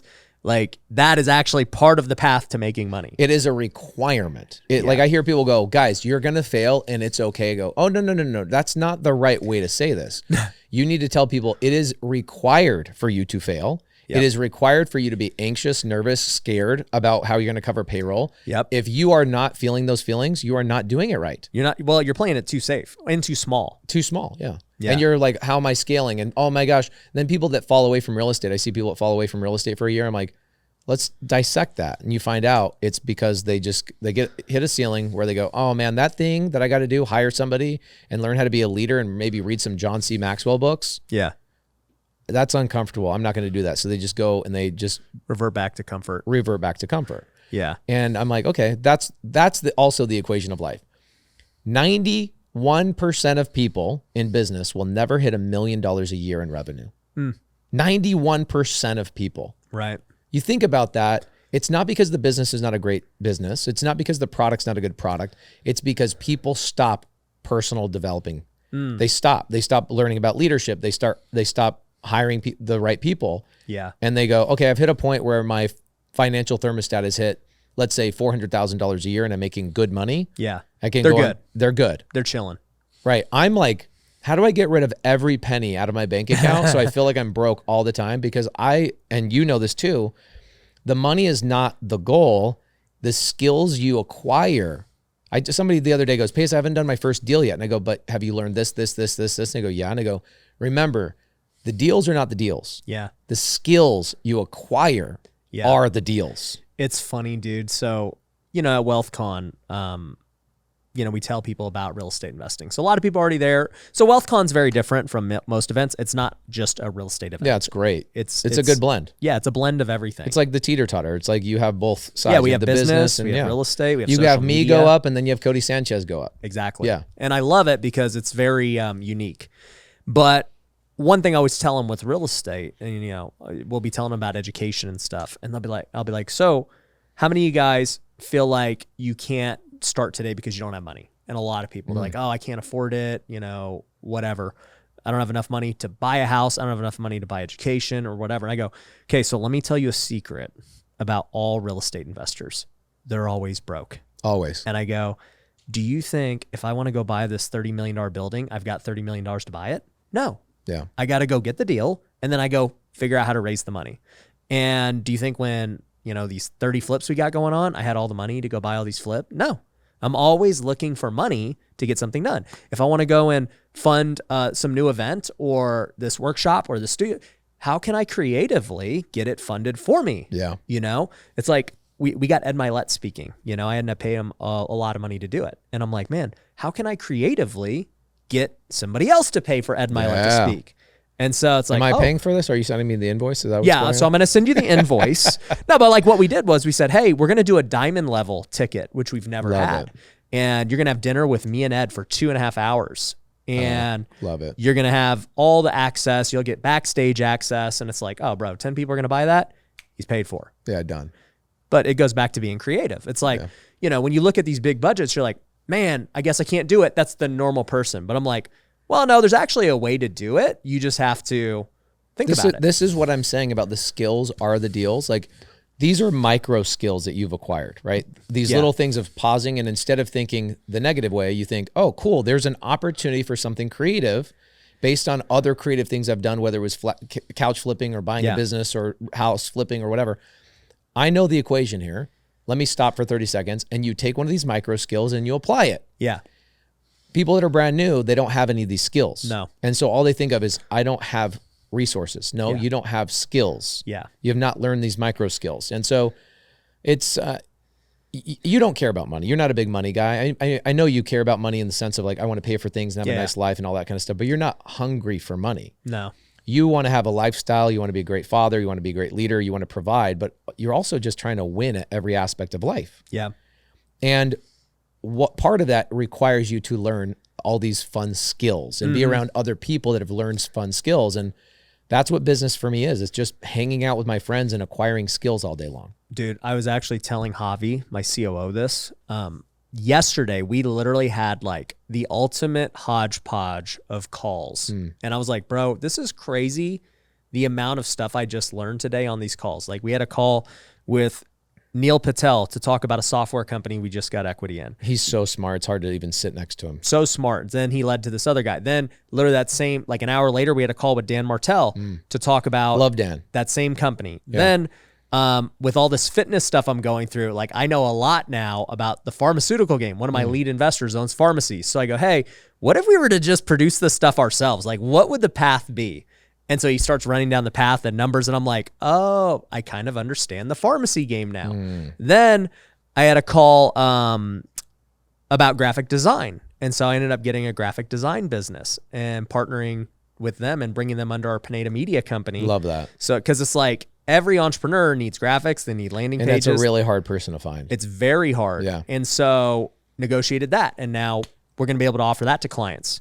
And also have it mainly for us in-house. Of course. Like being able to to build all these things. You've creatively figured out how to have your own free graphic design paid for by outside clients. Exactly. And that's how we started with tax. It's all the same thing, right? But if you were sitting there going, but I don't have any money.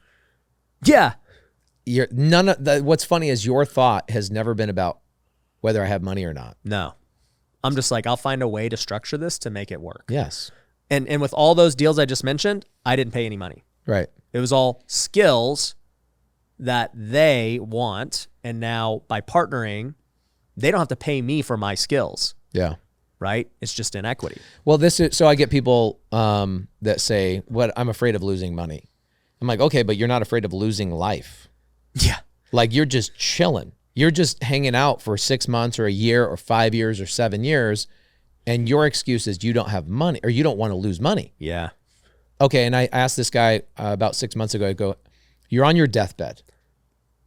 Grim Reaper walks in. He says you have 5 minutes to live. And you can hear the heart monitor slowly going down, beep, beep, beep. Like, you know you're going to die. Yeah. And the Grim Reaper says, well, I'll give you 1 more day of your life back. Just 1 more day of your life back. But how much would you pay me for that? Yeah. What's the price? Whatever I got. Everything. Yep. Everything. Yep. For 1 day of your life. Yep. Okay. So the Grim Reaper says, okay, wish granted. Yeah. But what the Grim Reaper does is he says, you get to go back to a random day that you've already lived and you can't make any decisions differently. You just have to watch yourself relive that entire day. And so I asked this guy, I go, choose any day last week. Would you be happy with 1 random day of a day that did you acquire skills, new relationships? Did you learn new things? Did you open up your mind? Did you do any of those things? He's like, no. I'm like, that's what life is all about, dude. Like, it's not about the accumulation of wealth. Wealth comes with the accumulation of skills, resources, and friendships, right? Yep. And he's like, oh my gosh. I'm like, what you are so hell-bent on is I need to have money. All I'm doing all day long is running around the country and making friends and collaborating with people on fun projects all day long. Yeah. And acquiring skills. So I'll give you the counter, but pace. I can learn skills on YouTube. Uh-huh. Just like you can learn how to swing a hammer and frame a wall on YouTube. Okay, so let's say that I own a framing company. Yeah. And you call me up and you go, hey, I want to apply to work for your framing company. I watched YouTube videos. Exactly. Am I hiring you?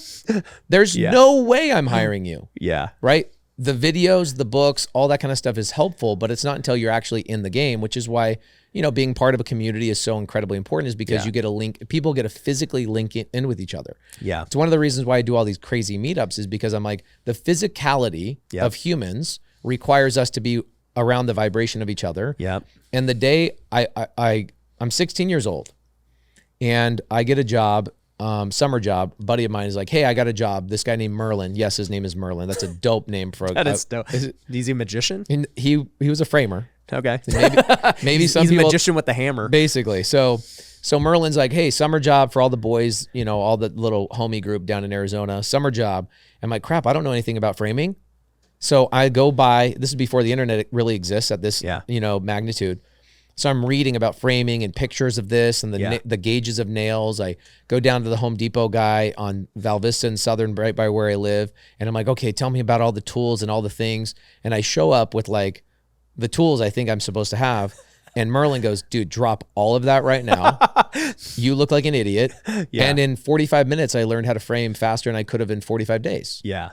Yeah. And so that's the biggest problem with people, is they're just keeping themselves from being out of the game. Well, I think that, and I think too, it's just like they probably don't believe enough in themselves. And so they're like, oh, well, I have nothing to lose if I don't put any money up, whether it's education or anything. And it's just like, I always tell people, I'm like, dude, if you've got trouble figuring out how you're going to pay 10 grand for this thing, how are you going to go buy $1 million house? Or a $300,000 house. Right. Like if you're tripping about this, you have no chance at this. Yeah. And you're definitely not going to gain confidence from YouTube. And I can tell you, I'm going to ask you a question, and I think that I know the answer, because I think entrepreneurs at our level have to have the same thought process on this. You're not waking up in the morning going, how do I become a billionaire because I want $1 billion? Yeah. You're waking up and saying, how do I become a billionaire? Because becoming a billionaire requires me to become a completely different person with different relationships, different outlook on life, different leadership, different relationship, even an amplified relationship with my wife, my children. Everything about my life has to become amplified in order for me to deserve to be a billionaire. Yeah. Forget about the money. Yeah. Whereas everybody else thinks you and I are waking up in the morning going, how do I get more money? Yeah. No, I don't think about how to get more money. I just think about how do I improve everything I do, right? How do I, and improving everything you do is like, hey, the existing things, how do we make those better? Because if we make those things better, everything else is a byproduct, right? Like the employees' lives get better, my life gets better, we can donate, we can buy things, we can live a dope life, like all of it gets better if I improve. But then also improving my mind, let's just call it, and my awareness and my innovation, creativity or whatever, opens my eyes to new opportunities that I didn't even think about. Yeah, now you're thinking about starting a pharmacy and producing tests. It's all a new thing. Anybody who need a shot in their butt? You guys need a shot in your butt? Yeah, if anyone's interested, trying to get ripped? Comment below. You'll see the before and after pictures in 90 days. Pineda, the Pineda pump is what we'll call the testosterone company. Pineda peptides, Pineda pump. Ooh, Pineda peptides. That'll be a good one. Yep. But no, I agree. Like, it's a different mindset. And like, let's even take a step back, because you and I have come up together in the game. And like, I remember the event we held in 2019. In that picture, it's you, me, and Jamil. And in 2019, there was all of these, what I would say, peers at similar levels, right? Yeah. And why is it that 4 years later, it's basically you and I have gone to this different level, and it's like we're doing real estate still, obviously, but there's all these other things we're doing too. Right. And why is it that kind of like everyone else either kind of fell off or stayed the same? Or I think it's the financial thermostat.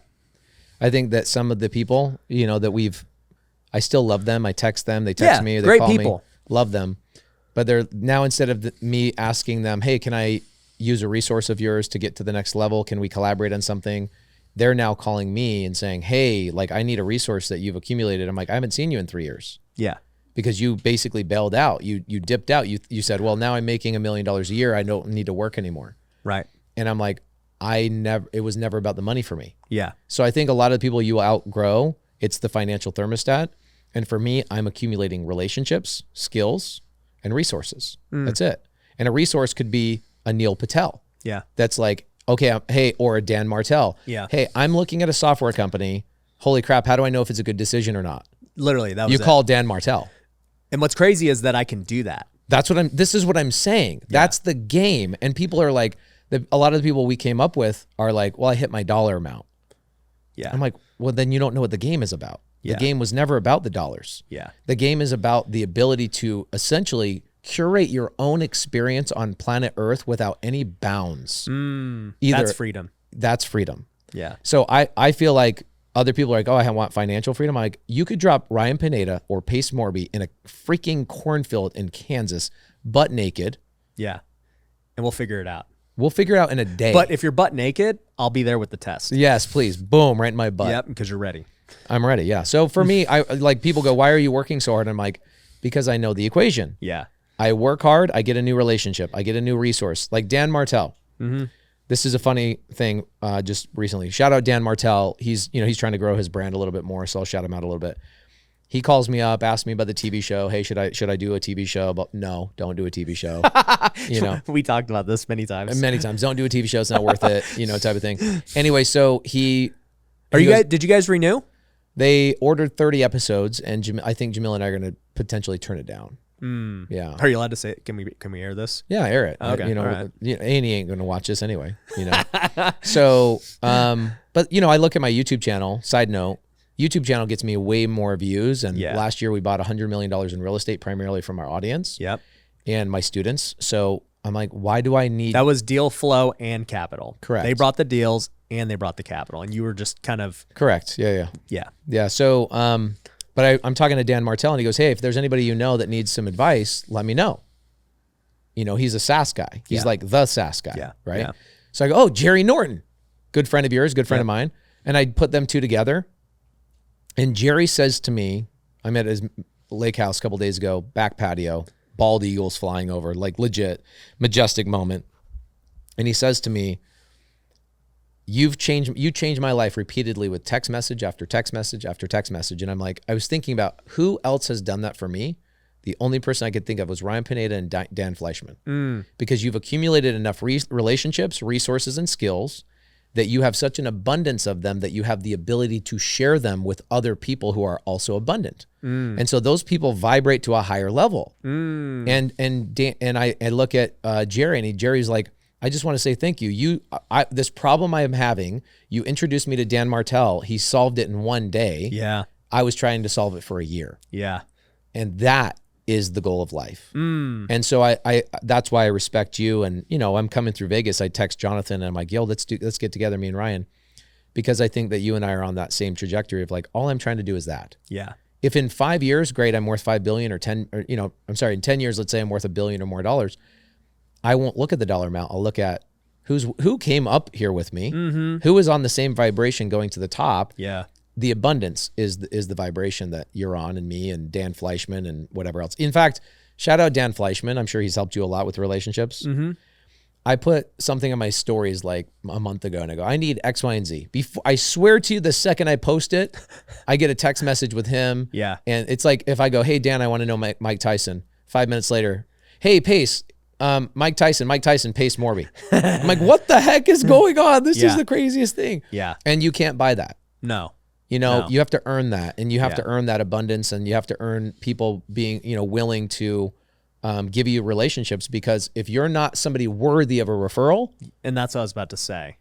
You have to build yourself up to be a person of value. There you go. For people willing to put their name on the line for you.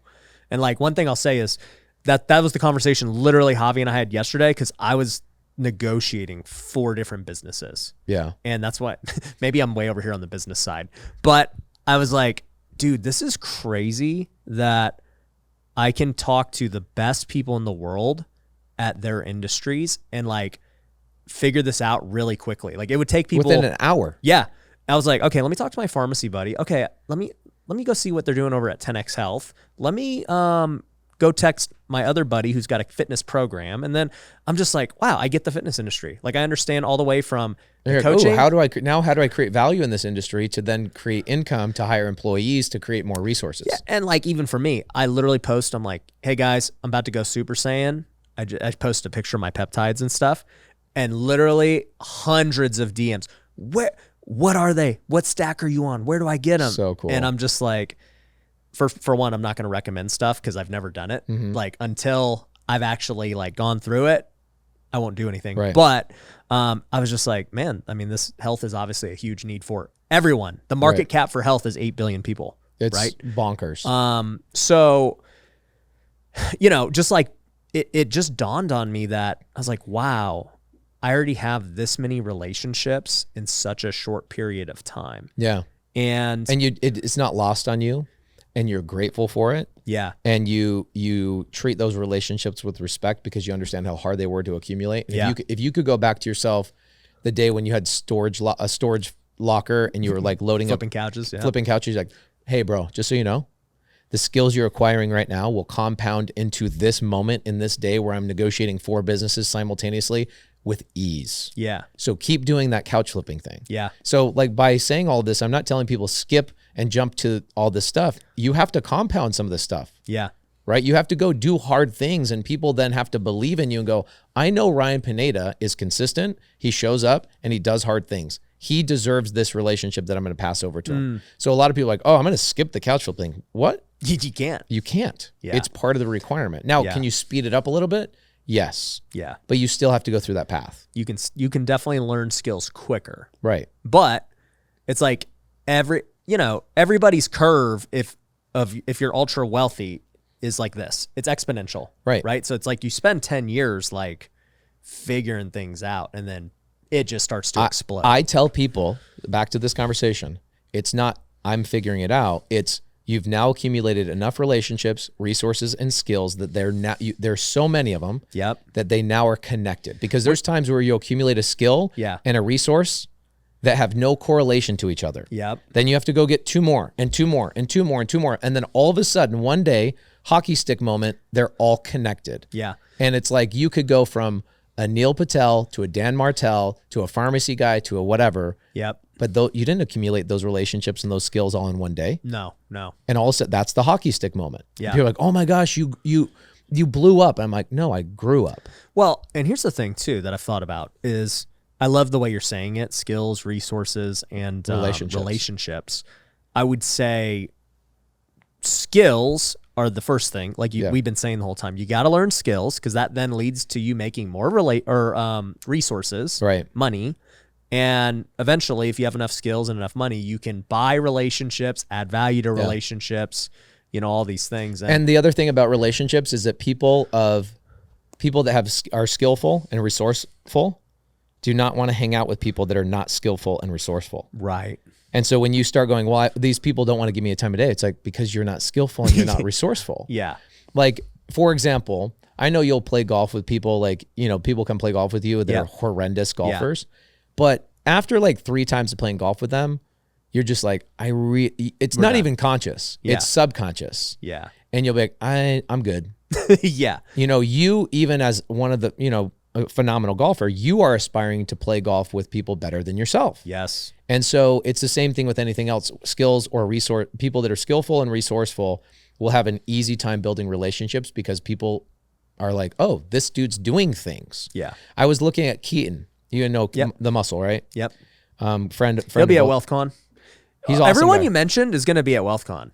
Keaton. Do you not? Dan Fleischman. Jerry Norton. Who's the best marketer of all time? But hey, guess what? Did I have to pay any of them? No.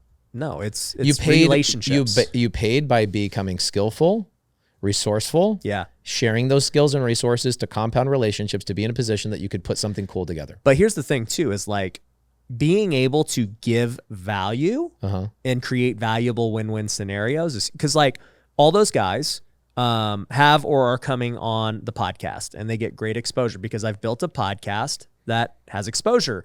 And then like to go speak at WealthCon is a big opportunity. There's over 1,000 people. It's super fun. It's highly produced. Great event. Like It's valuable for the speakers to come. If it was just some, because you've spoken at crappy events. Yeah. You're like, yeah, I don't know about this one. You're going to have to really entice me to come out to this event. Yeah. Right. But you're like, oh, Ryan's event, I'm there. So it's like, how do you make something more valuable? Well, you think about this. Go to Keaton, go to you. Okay. So kind of the same vein. I'm at Keaton's house for 4th of July. Homeboy is flying me around in his Black Hawk helicopter. I still don't even know what Keaton does, but yeah. Keaton he owns he has 42 businesses. Yeah. And you know what's so funny is I was just thinking about this the other day. People say the same thing about Dan Fleischman. Yeah, I don't know what he does. I know exactly what he does. I spent a lot of time with him, but I'm like, you know what you want to be? You want to be the guy that everybody says, I have no idea what you do. Right? Like you do so much or you have built such amazing teams that nobody ever sees you do any actual work. Yeah. That's Keaton. That's Dan Fleischman. Yeah. And so I hang out with Dan a lot, and Keaton, we've become good friends over the last year and a half, 2 years. We bonded on the TV stuff. And I'm at his house and I go, dude, you're doing this big one-day thing, his thing that's coming up. And I go, why are you doing it so big? He goes, because cool people want to hang out with people doing cool things. Yeah. And so same thing with you with your event is you create this amazing event and it attracts people to go, oh, this dude's doing things. Yeah. I want a relationship with that guy. Yeah. Because he's skillful and he's resourceful. Yeah. And I want to be around people that are skillful and resourceful. That's it. And I think what you mentioned too with meetups and just relationships being built. There's people are like, bro, how do you throw big events every quarter? Mm-hmm. No one does that. Yeah, there's not one person in our space that does that. Besides you. Yeah. And they're like, how? Peptides. Peptides, for sure. Well, actually, this is my first event with peptides. So, I mean, this is what about testosterone? First event. Wow, so, bro. Dude, who knows? The possibilities are endless. This could be so masculine. It's going to be crazy. So, I forgot what I was talking about. No. So, one is the relationships, right? Mm-hmm. But two, people are like, how and why? Okay. First off, forget how. Why even try to put your team and everyone through that? And I go, well, one is I truly do value people getting together and just having a dope event. It's so fun. I love it. And I get to meet cool people in the audience, plus the speakers. A lot of these speakers I've never met, but we've DM'd, right. And now this is an opportunity. Two is, just with the events itself, I don't really do much. The team, as you mentioned. Yeah, I watch you. You're lazy. I'm pretty lazy. I'm just sitting backstage and I'm like, I'm hanging out with you and I'm watching your team buzz around like bees and they're crushing it. And they're not only are they doing a great job, but they're happy doing it. Yeah. And you've done a great job. Your leadership, your culture, your everything is there. Here's how I look at a physical event. The Zooms, the YouTube, all the digital stuff is like Bumble. It's like a dating app. Yeah. It's like you can't really go on a date. Yeah. So the events are actually the first date. It's like, let's get together. Yeah. Let's hang out with each other. And that's where business is done. And that's where people get metaphorically married. Yep. And they start doing deals with each other. So these physical events are a requirement. It is not like, hey, this is dope. It's like, no, it's a requirement for you to go off the dating app and go on the first date. And what you're doing is you're just making the first date extra special. Right? Your events are making that first date with these people are dating each other. Yeah. Right? They become business partners and you're creating an ecosphere that's so special that they'll never forget that first date. It's funny. In our office, I didn't realize this, but we actually have pretty equal male and female. But the girls are like, we should start something for the singles. And I was like, why? And they're like, because we're all single and all the guys are married. And I was like, interesting. And I started to look at it. I was like, you guys are right. Who's hiring all these single girls in the office? And they're like, we can you guys introduce us to some of these speakers? And oh wow, that's great. It's funny. I guess it's a covert dating operation, is what it is. I don't know what it is, but there might be a singles mixer at one of these events. There might be a marriage mixer. Because imagine singles mixer for entrepreneurs. Well, the cool thing too is you attract an audience of primarily Christian-minded people that are all trying to get married and build families. Your vibe attracts your tribe. Yep. And so there are people, I can guarantee you, that have met at your events and have gotten married. No, you're right, because last event, I had one guy come up to me. He goes, hey, Ryan, I got an important question to ask you. And he had a camera on me. I was like, yeah, hey, crap, what is it? I go, what is it? And he goes, okay, so 3 events ago, I came to WealthCon for the first time and I met my now fiance. Yes. And he's like, will you officiate our marriage? No, And I was really? like, they're all like, wealthy marriage. We got to start so it. Dope. And, do it at the next WealthCon. Have them up on stage. Oh, that's what we'll do. Bro, that open the whole event by getting somebody like. Oh, I like that. That's a really cool event. I'll tell you another funny one. So this is all last event. And another young couple comes up to me. They're like low 20s. And they're like, they just joined our coaching program. And they're like, hey, so we actually came to Vegas to get married. And we saw the event was like at the same time. So we decided to come to the event first. And we're getting married tomorrow. I was like, you guys are crazy. I freaking love it. That's a good, most married couples have to figure out like 15 years into marriage, like, you know what, there's more to life than this. Let's start going to events. Yeah. These guys are like going to events before they're getting married, which is cool. The day before. And guys, if you meet your fiance at one of Ryan's events, you have to name your child Ryan Pineda. At least Ryan somewhere. Yes. Or the full thing. The full thing. Yeah. Ryan Pineda is the first and middle name. Okay. And you can keep your last name. Didn't you say that your my son is going to be Ryan Pineda Morby? It's there we go. There we go. All right. There we go. You know what we're actually going to do at the next WealthCon? People don't know this yet, but I've got some big Christian artists, and we're going to literally hold a worship service and like full service on one of the days. That's a great idea. And like people can come if they want. If they Sets want the like, vibe. Yeah, if they want to, come after, cool. Like it'll be on there. Like I love it. You'll get people that never had religion in their life. Like they came up and their mom and dad were like anti-religion, and there's people that are coming to your events that are like, this dude has a happy marriage. He's a great father. That's the life. They're aspiring to be you, right? There's very few people that are aspirational, right? Yeah. Like there's a lot of inspirational people. Yeah. But you are one of those aspirational people. People want to aspire to be you. And so when you're doing worship services and all that kind of stuff at your event, you're setting a tone and a culture that I think is going to be really special. And I just like, for me, it goes back to creativity and freedom. Is like, I have the freedom to just do that. Right. It's my event. Like nobody does that. It's just not a thing. It's like nobody does them every quarter. And it's just like, I'm just going to do it. They're just cookie cutters, bro. Yeah. Everybody's doing a cookie cutter stuff. Yeah. Yeah. But also too, when you make it like, hey, this is fully for the experience and the purpose and everything else, whatever money comes from it. Right. So I think that's what you're doing. That's what all successful people do. They don't limit themselves into this thinking. Yeah. Dude, you're still going on seller appointments and everything. Well, this is a house we already have under contract. I'm like, what it was is I was in Montana hanging out for a month, and I did a really cool event up there. I called it Community Camp. I saw that, dude. It looks sick. Yeah, it was cool. So was that Jerry's house? Is that what it was? Yeah, it was Jerry's house. So I call, I'm just, it's the same thing with you. We're just really lucky and grateful to have these amazing friends in our lives. And so I go, you know what I want to do? I want to do an internal community event that doesn't cost any money, and I'll drop 150 grand on it myself. And so I told everybody, all right, most active people in the community that are helping other people get deals. I'm going to take the top 500 names, and we're going to randomize, and we're going to invite. What I told Jerry is I said, hey, Jerry, I want to invite these people for like a 2-day event at your house and go boating on the lake. I'm thinking, he's like, how many people do you think? I don't know, 20. So I go. So you lied to him. I straight up lied to him.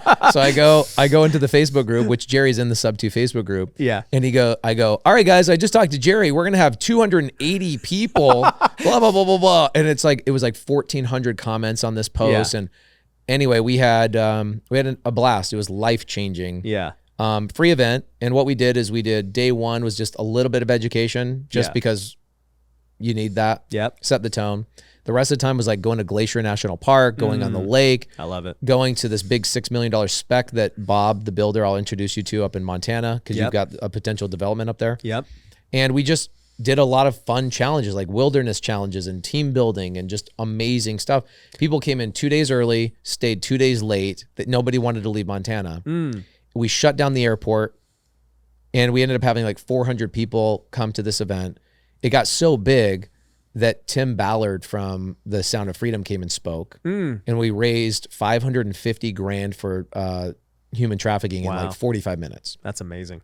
Was not planned. Yeah. But you know how that is. It's like you do something cool and it compounds and snowballs into something People cool. want to be a part of it. Right. And then Brandon Turner texts me. He's like, hey, I see you traveling around in your Airstream. You want to come hang out in Coeur d'Alene for a couple of days? And I go, no, but do you want to come and hang out with Tim Ballard? Yeah. And he goes, I've been wanting to meet Tim Ballard. This is the craziest thing. I go, but is it?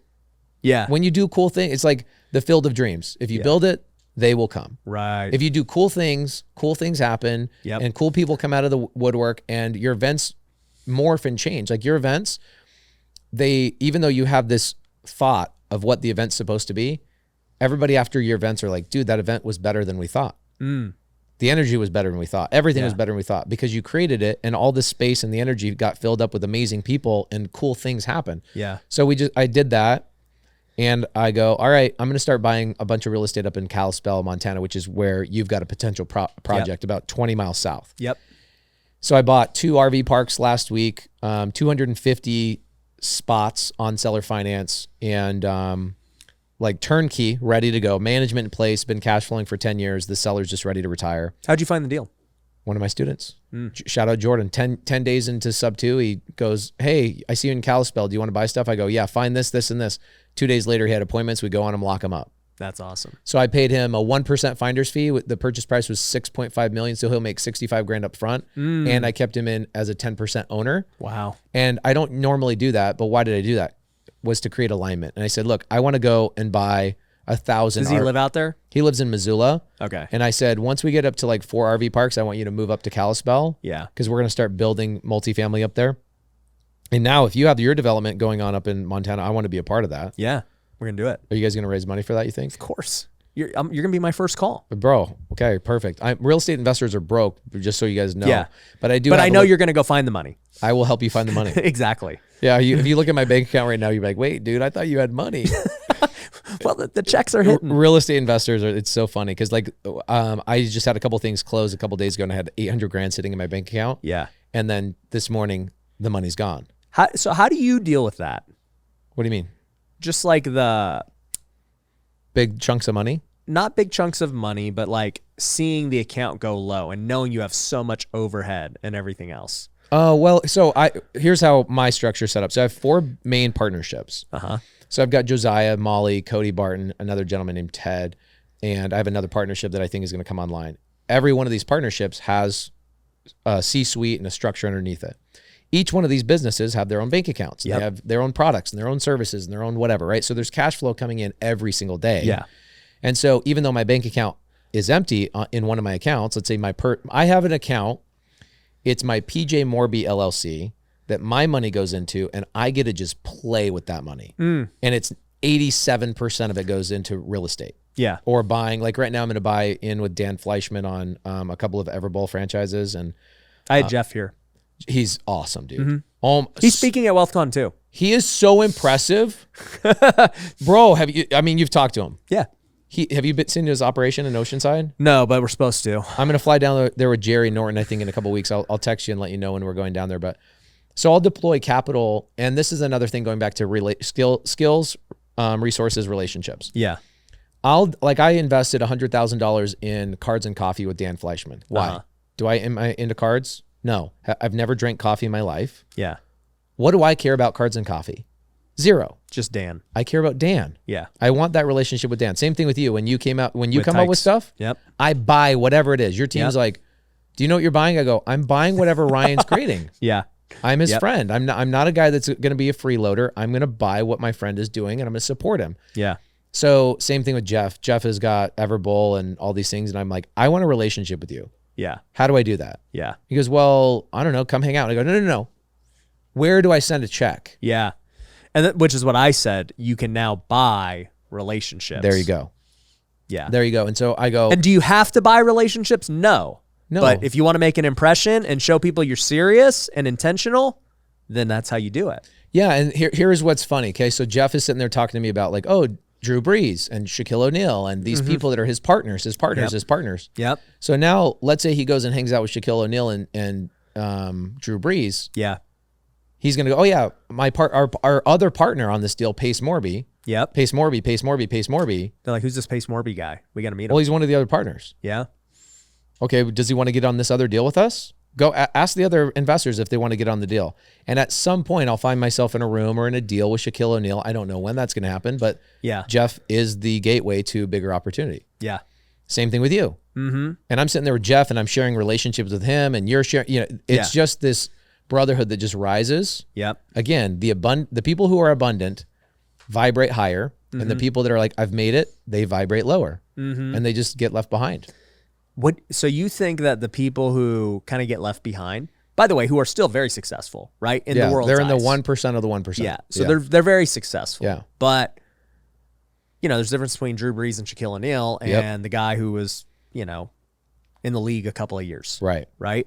So to go back to this, like, what fuels you? You just posted a clip that we collaborated on with Dave Meltzer. Mm-hmm. And I actually asked you this question. I go, dude, you got so much tenacity. You have, you work harder than anyone I've seen. You work harder than me. And I work pretty hard, but not nearly as hard as you. And I do feel that I have some complacency. And then it'll arise for a little bit. And then I'll be like, all right, I'm bored of being complacent. Let me go buy a pharmacy. Yeah, let me go start. My innovation comes from doing new things. Right. I'm like, oh, man, that's... Yeah, you're a visionary. Yeah, it doesn't come from oh man, I got another apartment. I'm like, whatever. Yeah. But doing new things really excites me. Yeah. Which is good and bad. So I'm not telling people. Yeah, that's but you also have acquired the skills of leadership and delegation. And so just because, I was with Tony Robbins a couple 6 weeks ago. I was in Florida and sitting this close to him for 6 hours talking. And what were you guys doing? It was me, Dean, Cody Sperber, and a couple of other people like Russell Brunson, really Jim Quick. Yeah. It was literally 6 people in a room talking to Tony for 8 hours. So it was just a mastermind. It was a freaking mastermind. Non-paid, invite only, awesome mastermind. Everyone's just asking Tony questions? Only Tony. Wow. And he's breaking things down. Sperber had a great question. And then I go, all right, here's what my question was. I said, at some point, you're Tony freaking Robbins, dude.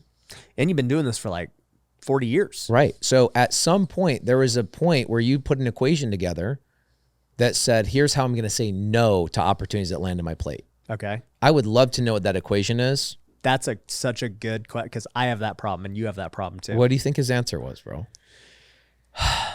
Does it have purpose at this point? This is what he says. He says, God didn't put you and I on this earth to say no to opportunity. He put us on this earth to figure out how to say yes to opportunity. Because every time you and I say yes to an opportunity, 50 people get employed. 1,000 people get fed. He's like, you and these other creators, not content creators, but business creators, people that are out there creating their own world. Yeah. How dare you say no to an opportunity? And I was like, oh, that is not the answer I was expecting, dude. You're about to send me, you're the first person to give me permission. So this is where he goes with this conversation. He says, Pace, you and the people in this room are the 1% of the 1% of the 1% of the 1%. You shouldn't be taking advice from anybody else except for people also in that same percentile. And Tony's like, and I'm in the about 5 more decimal places. That is correct. He says, so I'm here to give you permission to let you know that I own 111 businesses. Whoa. I don't say no to opportunity. I figure out how to say yes. And I'm like, thank you for that. And he said, he goes, tell me about your operators. How many operators do you have? And I go, I have 4. He goes, you probably need 5, maybe 6. And then what you're going to probably need to do in 2024 is you're going to need to get an operator above your operator. So you have an operator to operate your operators. That's what we do now. And I'm like, I don't have that yet. Yeah. Right. So I love hearing from people that are like, go do more, stop playing safe. And they give you that permission. Yeah. Right? It's like, what does Kanye West say? He says, I don't take advice from people less successful than me. But that's what I did when I was in my 20s and my teens. I was listening to people that did not have the life I wanted. Yeah. Listening to your parents. Because they were older than me. Yeah. So I'm listening to that. And dude, when you were in high school or even when you're playing baseball or you were in college or whatever, probably high school. Let's go back to high school. Your parents gave you a curfew, I imagine. Mm-hmm. Okay. You ever show up late after your curfew? Mm-hmm. Why? What was your excuse? Just hanging out with my buddies or whatever. You lost track of time. Right. How many times did you say that? I'm so sorry, I just lost track of time. Yeah. Okay. You and I have created a world that is very similar to our high school years. We're hanging out with people we love, we're collaborating, and we're just losing track of time. I don't feel like I'm working. Sometimes I just forget what time it is all the time. I'm just going and going and going. Like people are like, you work so hard. I'm like, do I really? Yeah. Or do I just play all day? I really just play all day, and I get to take my wife and my kids 80% of the places I go. And my wife got to be on the TV show with me and with my kids so much more than the average human being. But the cool thing is I get to hang out with cool people and create cool things all day long. Am I really working? Right. That's how I feel. You're not working? No, we've been talking for almost 2 hours. It's not work. No, but this is my job. Right. But even like you're negotiating these pharmacy things. Yeah. You're like giddy like a child. Yeah. I'm like, tell me about that. Yeah. That's how it goes. Wait, you guys are putting shots in your butt? Okay. Let me. Like where though? But where? How? Show me. Who's pinching your butt cheek? Yeah. But you're taking notes, and then you're taking those notes and immediately negotiating in another phone call based on the notes you took from Neil Patel. Yep, it's literally what happened. And you see how fast. So what's crazy is the equation you were living back with flipping couches took months and months and months to create a fruit that you could survive on. Yep. And now you've compounded these skills so rapidly that now you can get on a phone call, take notes, and immediately deploy the notes on the very next phone call. Yeah. That's addicting. Yeah. Do you find more joy in acquiring businesses or starting new things? Who am I doing it with? That's the question. For me, it has always been about who am I doing it with. I love, here's what I'm really good at. I've created, like in the creative finance space, I'm such a visionary, much like you, that I have created 3 strategies that did not exist in creative finance before I came on the scene. Like I full on, like the Morby method, right? The hybrid type of deals, the way novations are done. I'm the like current pioneer of the way novations started being done 7 years ago. That was all my brainchild. Then the Gator strategy, which is like a new thing I came up with 18 months ago. Nobody had ever done anything like it. Now there's people sitting in here listening to us that probably made a total of 30 grand this week on a strategy I created. And then I created a structure and an ecosystem around it within 3 months. Right. And now what I love is I love building and creating so much value and then creating a community around it. Yeah. That is the thing I get obsessed with. Because what am I really doing? Same thing you're doing with your events.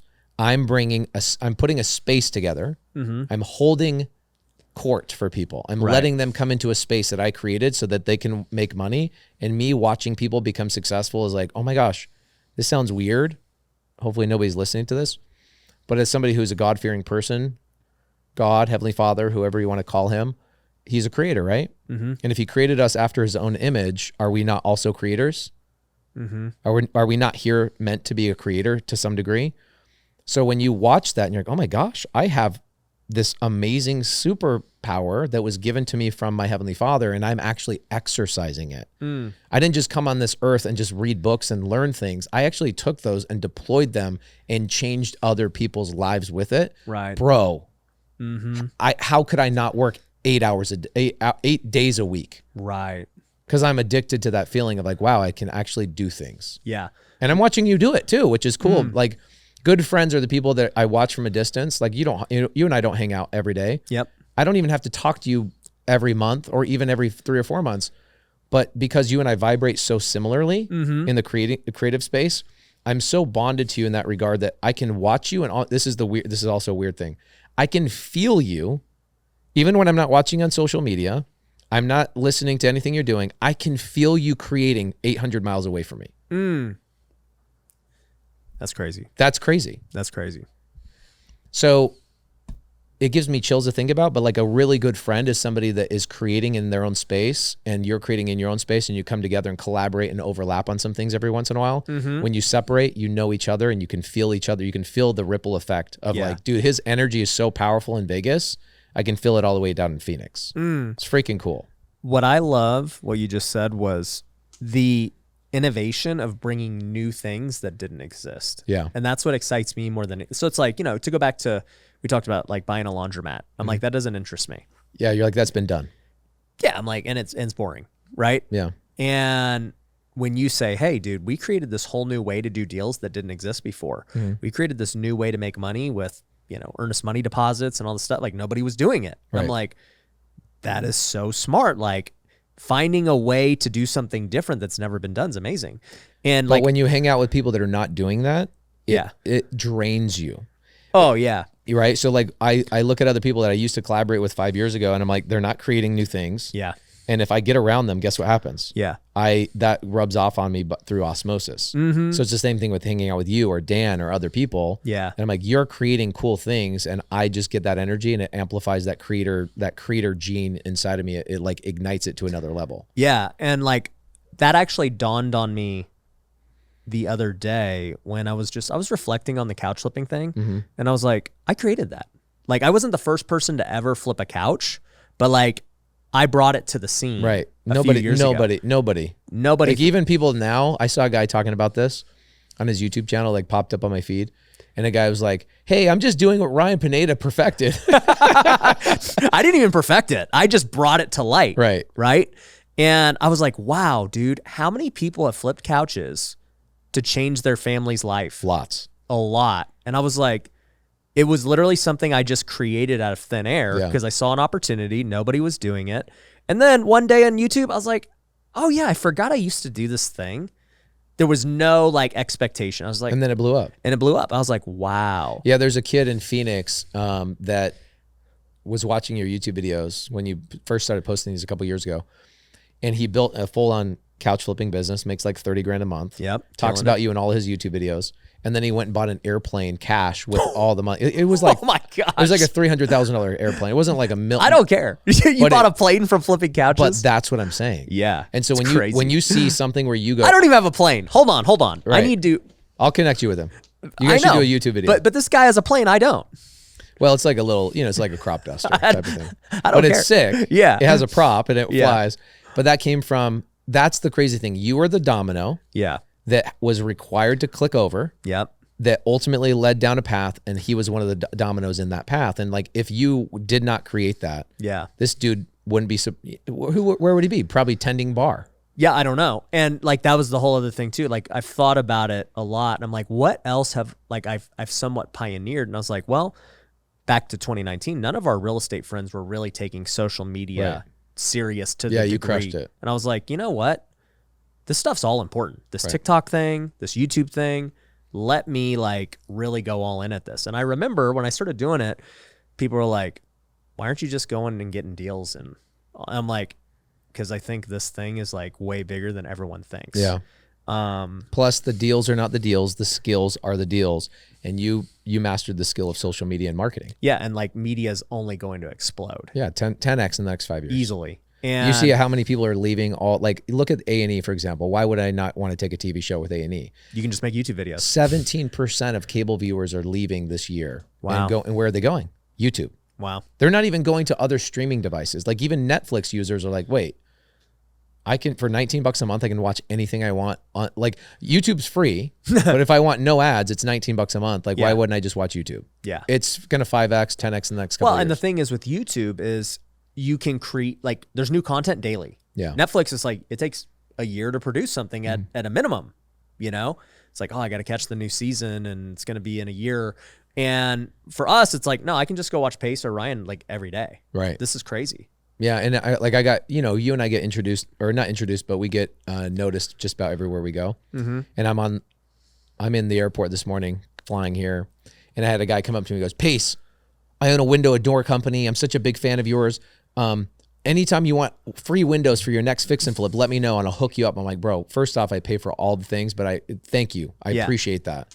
But that feeling that's created, it goes into other people's brains that are business professionals that go, dude, I want to do business with Ryan Pineda. Mm-hmm. I want to hang out with that guy. Like you're exposing and you're being very transparent of who you are. Yeah. So people go, oh, I like him. I trust him. And you get way more opportunities. Forget about real estate. Forget about just business in general. Yeah. You get higher level friends. You get higher level everything. Yeah. From being out there and doing that. But yes, you did that in our social circle. You were the guy that was like, I'm going to go do this. Mm-hmm. And I'm not going to just do it. I'm going to be the best at it. Yeah. Well, and those are just a couple of things, but like, even when I was telling you about this development I want to do in Montana, I'm like, nobody's ever done this. It doesn't exist. Right. And, for those wondering, it's I want to build a golf course and, real estate development, luxury development. I want by the way, this is a call out for a deal. So this is what I'm looking for, guys. I want 400 acres in somewhere beautiful, scenic, like maybe in a mountain, a lake. Glacier Valley. Yep. Okay. Kalispell, Lakeside. It doesn't have to be in Montana, but it's magical there. This valley that you've got a deal that you're looking at. I call it, I've been talking about this for 4 years. Okay. It's the last frontier of the United States. This valley. Well, hold on. I have to lock up this deal before we air this episode. Okay. Because then everybody's they won't know about it. They won't know. But Montana's great. Idaho, Colorado, Idaho's dope. Any of these, West Coast, I want it to be close to me. But I want to take 400 acres, 300 I'm going to carve out for this real estate golf course development. And it'll be sick because it'll come from a real estate and a golf guy who knows what both want. Then I'm going to take 100 acres and dedicate it all to my nonprofit. And so we're going to have this Christian retreat center where marriages will be restored, kids camp, amphitheater, soccer fields, and all this dope stuff. And it's just going to be the craziest experience ever. And then I'm going to take a portion of that 100 acres and put commercial there. And the commercial is going to be owned by the nonprofit so that it can self-sustain. Love it. It's going to get all the revenue from those businesses. Where your parcel is, the one you showed me, is a phenomenal area. I've got friends that own in there. Okay. And I own like maybe $10 million in that valley. Here's what happens when people come into that valley. Okay. They don't want to leave. They literally, people come into that valley and they go, I'm flying to Montana. They fly into that valley and they go, I'm extending my trip 2 days. It is so magical. It is so freaking cool. It's one of these last areas of the whole entire country where the average homeowner has 10 plus acres. Massive ranches everywhere. Ranches. A massive valley. Yeah. And you're down in the south side of it, right by the coolest lake in the Western United States. It's big from the pictures. It's massive. It's the largest lake in the Western United States. And here's what's great. Is it bigger than Tahoe? It's massive. Yeah, like surface area. Okay. Tahoe's deeper. Got it. But surface area, Flathead Lake is like 50 times bigger. It's huge. Wow. So it's all glacier fed, cleanest water you'll ever have, and it's warm during the wintertime. You cruise around. It's every animal you could even imagine. And it's never going to be overdeveloped and overbuilt because all these ranchers are like, no, we all want to own 100 acres. Yeah. So it's just this magical place. You drive around, you're like, dude, this is the last frontier of the United States. And the reason I really like that deal, and hopefully it goes through, right? We're trying to sell our finance, right? It'll go through. It's going to go through. Yeah. Is that, we'll build a different product, right? Because if you want a 10-acre ranch, you're not going to buy in a golf course. No. Right? So it's like these are going to be luxury half-acre homes. Experience. Yeah. 5 minutes from the lake. Yep. Maybe not even that. You just cruise down to the little town. I can't say the name of the town because people look it up, but yeah, that deal is so great. And here's what's great about it is that not only are you creating it, awesome. People hear golf course and they like half the audience checks out. Like golf? Oh, stupid golf. Dude, think about what you're going to learn through all this. Oh man. You're going to learn so much and you're going to meet so many cool people through this process that you're going to do something bigger in 5 years, 10 years, 20 years, whatever it is. Something unrelated, and somebody will go, how do you know all this? Yeah. And you go, well, because there's this golf course I did one time, and I got this one relationship that then did this, and then I got this one thing that would turn into this. But I think the key is, as both creative people, you've built your brand around creative. Yeah. It's like you have to constantly be thinking and innovating and looking at the world and saying, man, what can I do? Yeah. And it's like, you look at that piece of land. Nobody to this point has looked at that piece of land and thought about it in the way that I just said. Right. And it's like, that's crazy. There's no golf course anywhere near there, by the way. I know. The closest golf course is probably like 30, 40 miles away, and everybody complains that golf course is so far away. Yeah. Your golf course will be way more central. And it'll be way nicer. Yeah. I don't even know how nice that one is. It's nice. But this will be like top tier. Pineda Hills. What are we calling it? I don't know, dude.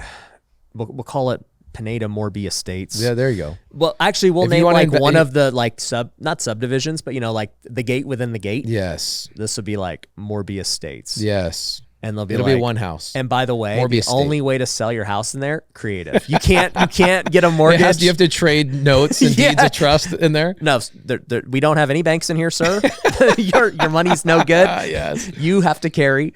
I love that. Or, the original person buying gets to get a loan. Yes. And then everyone else thereafter can either assume it, take it, sub to it. Most of the people that are going to be buying in here are going to be buying cash. They are. So we can sell or finance a lot. There you go. No, but think about this, right? I was just thinking about the numbers of a development like this, right? And it's like, okay, the land, I'm not going to say what the land is, but it's under $10 million, right? For 400 acres. In one of the most beautiful places on the earth. Yep. And that's very common for like just rural big plots of land that have nothing around it. Now, obviously to develop infrastructure and all, it's going to cost a lot of money. But let's just say, which would be even cheap for this area, let's say you built 300 lots in this community and they were $500K a lot on average. $150 million. It's $150 million. Just for the lot. For the lots. And then you could develop as well. You can partner with a contractor and have them come in and do all the builds. Yep. And require everybody that buys to use one of two or three contractors, and you make 30% upside. Well, but what was crazy to me, just thinking about this whole concept, was like, okay, number one, it's for purpose, right? And so like you're gonna make enough money, which once again it goes back to you need money and resources to do other things, and I need skills to make all this reality. Then I need relationships to sell these lots. So you need all the things to make this happen, right? And it's taken me 13 years to even think that this was possible. Yeah.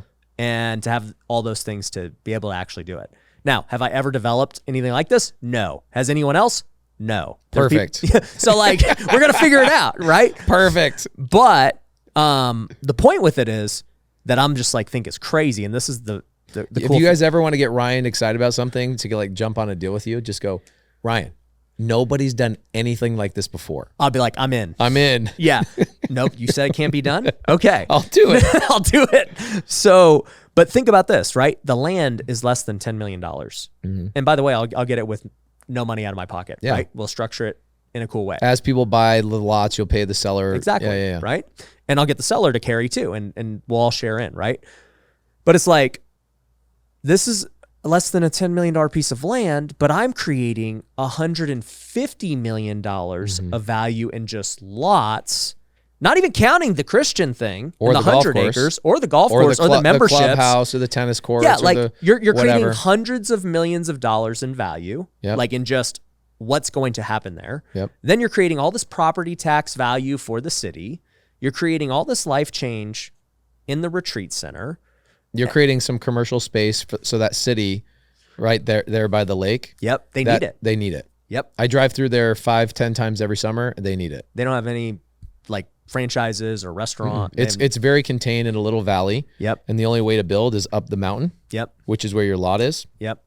And for you to add some commercial on the front end of your deal, you're going to add value to that whole community. Yeah. So you think about this and you're like, dude, like we're legit creating over $1 billion of value, like on something that's 10 million as of today. You're going to potentially put no money down on. Yeah. But like, it's the idea. The idea is $1 billion plus value idea, and you just start thinking about that and you're like, wow, that's the power of what's in your mind. Yeah. Because the real estate as of today is worth less than $10 million. Right. That's what it's worth. But the idea is worth $1 billion. Is worth $1 billion. What's cool is the land is just a bunch of dirt and trees. Yep. Until Ryan Pineda is standing on it, and now it's $1 billion piece of land. Exactly. That's what's cool about this. And when people are like, "Why do you work so hard?" It's like, because when you understand what you have the ability to create, why would I stop? Like what am I stopping for? And by the way, if I make enough, I have enough money. I'm sure you have enough money as well. You and I haven't had this conversation. But I'm sure, you sell your assets, you do whatever. You have enough money you could put in the bank, go, I'm done for the rest of my life. I can live, I can survive, I can do really well, probably. Yeah. What does that teach your kids? Laziness. Complacency. It teaches you it teaches your kids that there's an end to the journey. Yeah. That here's what you're doing. You're going to go and accumulate skills, resources, and relationships. And when you get enough of them, you quit. Yeah.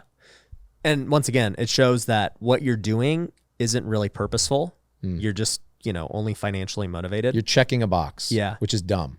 Well, And here's the thing too. So to go back to the Christian thing, we started something called Wealthy Kingdom. We're in the process of becoming a nonprofit. And so it's like, I'm building that whole arm with like big dreams. And we just launched about last month, fully 40 Bible studies nationwide.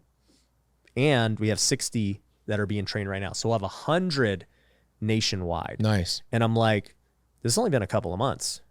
Where's this going? It's big. And why has nobody done this before? Right? Because it required Ryan Pineda to be born. It didn't, but nobody's done it. Nobody thought about it. Nobody had the resources, the influence, the relationships. Or they were afraid of the work that's involved. Yeah. Or the judgment or whatever else. Right. And so, I think about that and I'm just like, man, you can create so much with what you're talking about, skills, resources, relationships. Yeah. And you just have to take the chance to do it. People are just too scared to try things. Is that golf course development going to succeed? I mean, I'm very confident, but might not. What if it doesn't? What did you still get out of it? You still got skills. Yep. You still got resources. Yep. And you actually still got relationships. Yeah. How many businesses have you had that didn't work out? At least a dozen. And does that prevent you from starting another business? No, it amplifies my success for the next one. Yeah. Because I know all the things. I mean, it creates some trauma. Like I've got some trauma. Yeah. One thing I'm afraid of, my third biggest fear besides sticking needles in my butt and I conquered that fear. I haven't mindset. I'm going to do that. Yep. And wearing shoes in a pool in a lake. I can't help you with. It's so weird, bro. Yeah, that it's one. Weird. I get the needles. My third biggest fear, this is a true fear, is I'm afraid of hiring people outside of the state of Arizona. Huh. Because we went away from virtual about a year and a half ago. We went all in-house. Got it. And so we were during COVID time, we were hiring people outside of Arizona, right? Because they could do things virtually. And we're like, no, we love the in-office culture, much like what you have here. Yep. There's an energy here. Yep. And you could, like, instead of waiting for an answer on Slack for 4 hours, one of my employees turns around and gets the answer. Yep. Right. So when you go and you want to go and hire good talent, you have to sometimes find people outside of the state. Mm-hmm. And 15 years ago, I had a guy that we hired from Chicago to a manufacturing company that I owned. And we found out after we hired him and paid his expenses to move and a signing bonus and all this kind of stuff, we found out the guy who, this is what his job is, running a manufacturing floor with 250 welders, we found out that he's partially blind. Okay. He's the production manager. Yeah. Okay. Okay. Bad thing Can you on my fire side. people for disabilities? We fired him because he lied to us. Yep. And he then sued us for discrimination against people with disabilities. It was a 2-year lawsuit, and I was like, I will never do this again. And da. So, it scarred you from one bad experience. But you know what? I'm aware of that, and I learned a lot from it, good, and I learned a lot of bad from it. Yep. But guess what? I moved on. Yeah. The biggest fear I have in my life is asking the question of how do I get started? Right? How do most people live their life? They're like, how many times you get DM'd on a daily basis? Hey, how do I get started? I'm stuck. How do I get started? I'm like, if nothing else good in my life happens besides the fact that I no longer have to ask the question of how do I get started, I have made it in life. Dude, I have a whole list of questions that irritate me. And that's one of them? That's for sure one of them. How do I get started? Yeah. And I'm like, do you not watch anything like... Yeah, when was the last time you watched a YouTube video that said Ryan Pineda, how to get started? Yeah, like did you Google search anything? Like, bro, I had a lady. I'm sorry if you're watching. I feel so bad. I'm gonna say this to you. So she DMs me and she goes, "Hey, Pace, I'm really struggling to get started." And I go, "No problem." I answer a lot of my DMs myself. Probably 80% of them I answer myself. And it's one of those things I left with me because I actually like doing it. And I go, "Have you gone over to my YouTube channel?" She goes, "No." I go, "Okay. Go to YouTube." Or I go, type this on YouTube. How to get started, Pace Morby. Yeah. So she wrote she doesn't go over to YouTube. She types it in my DMs and she says, on YouTube, how to get started, Pace Morby. Because I said, type this on YouTube. She read was type this, and then she took the rest and she copied and pasted in my DMs. I'm like, I'm losing hope for humanity. I just don't know what to say. I don't know what to say. But I also, here's the other side to that. When people tell me they're having a hard time building a business or being successful, I'm like, guys, do you know who you're playing against? They're really talented. You're like the people that you want to be in the 90, you want to be in the, let's say 5 percentile. Yeah. Is really easy. Yeah. That's the 5 percentile is pick up your phone. Yeah. The 4 percentile is pick up your phone on Saturdays and Sundays for a couple of years. The 3rd percentile is hire a team. The 2nd percentile is become an amazing leader. And the 1 percentile is just continue to compound those first 4. Yeah. What most people don't do is they just don't pick up the phone. They just consume. They don't even, yeah. They just consume and consume and consume. And they ask the question of how do I get started for like 3 years in a row? Yeah. How do I know this? Because I did it myself for 7 years. I had a lady that finally was like, you were so dumb. Stop reading the book. Stop doing the thing. Yeah. Go to the meetups. Yeah. And it was meetups that changed my life. And so that's one of the reasons why I'm so addicted to meetups, because I know it's like what you're hosting in your event. I know how those events can change people's lives. And they do. Yeah. The energy they take home becomes this infection they have in them that they're like, I can't satisfy this until I go to another event. Yeah. Events are very calming and soothing for people, for entrepreneurs. You're like, I'm around my people. Yeah. I mean, look, fellowship in church has been a thing for a long time. Right. And Fellowship. That's such a religious word. I love it. fellowship, right? Yeah. You got to have fellowship with other people who are like you. Right. Right? That's why Christians get together with other Christians. Right. And then you can niche down even further. Men, you know, whatever, business people. Like, that's why we're niching down. Businessmen, Christian businessmen is like a niche within a niche. Yep. And then you guys do Bible study and it's like, oh, wait, hold on. I'm killing 3 birds with 1 stone right now. I'm hanging out with other dudes Yep. that are also business minded and making money. Yep. And I get to, you know, serve my religion and learn about the Lord and, you know, the gospel and all that kind of stuff. Most people are like, how do I get started? How do I get? Yeah. I feel bad, but guys, just type in how to get started on Ryan Pineda's YouTube or on my YouTube. And how to pace Morby, how to Ryan Pineda. You're going to see a lot of videos. Yeah. No, that's for sure one of my least favorite questions. My other least favorite question, I've said it before, but it's when young guys ask me, they're like, Ryan, what would you tell 20-year-old Ryan again? And I'm like, well, 20-year-old Ryan was getting ready to get drafted to play baseball. Are you? Yeah. No? Oh, so like, interesting. Why would what I say to myself You're matter? saying everybody's path is so different that whatever advice I would have given myself would have actually deviated you on your path. It's not the right advice for you. Yeah. I tell people all the time, people go, hey, do you have 5 minutes? I go, it would take me 7 minutes to get to know you well enough to give you the appropriate answer. And that's literally what I told him. Anytime anyone asks me that, I go, first off, I hate that question. Never ask it again. Yeah. Second off, if you have a question, give me context to your question. Who are you? What are you doing? And ask a question that's relevant to you. Yeah. You know? And hey, I'm 32. I'm a contractor. I've been doing it for 7 years. Don't give me a story about your sister. Nope. And like her favorite. I don't need to hear about your first deal. And your Starbucks order. I don't need to know about your Starbucks order. But people will go on and on and on. And I look at them DM. I'm like, guys, who has time to read this? Yeah. Hey, my name is so-and-so. I'm stuck on this. Any advice on this specific thing? Exactly. 80% of the time, I'm going to give you a YouTube video that we've already made. In fact, most of the YouTube videos I make, I kind of took a different approach than you. Maybe you did this in the beginning.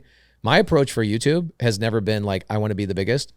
My approach on YouTube in the very beginning was, how do I make every single question that's ever going to be asked to me, I can copy and paste a YouTube video that answers it. So I wrote my first book for that very reason. Okay. So everybody was like, Brian, dude, you're flipping houses. How do you do it? Can I have coffee?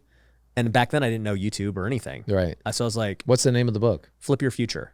So I wrote it back in 2018. The name of the book should be Here You Go. Here You Go by Ryan Pineda. Yeah, there was no coaching. There was no YouTubes. I was like, guys, buy the book. Yeah. It's 100 pages. I wrote it myself in a month. I was just like, so fed up answering. That's better. The problem is people don't want that. They want to be spoon fed. Yeah.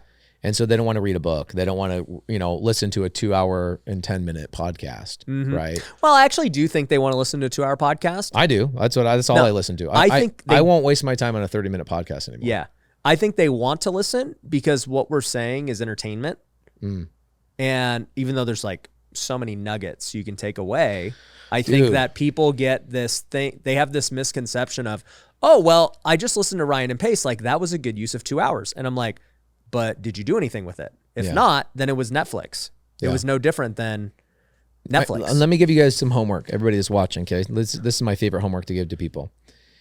Okay, because everything comes down to, again, skills, resources, relationships, right? Everything in your life. You have this mixture, that you have this amazing pot of these amazing things, and you can connect things and connect people and ideas and resources, and you can create a business tomorrow. Yeah.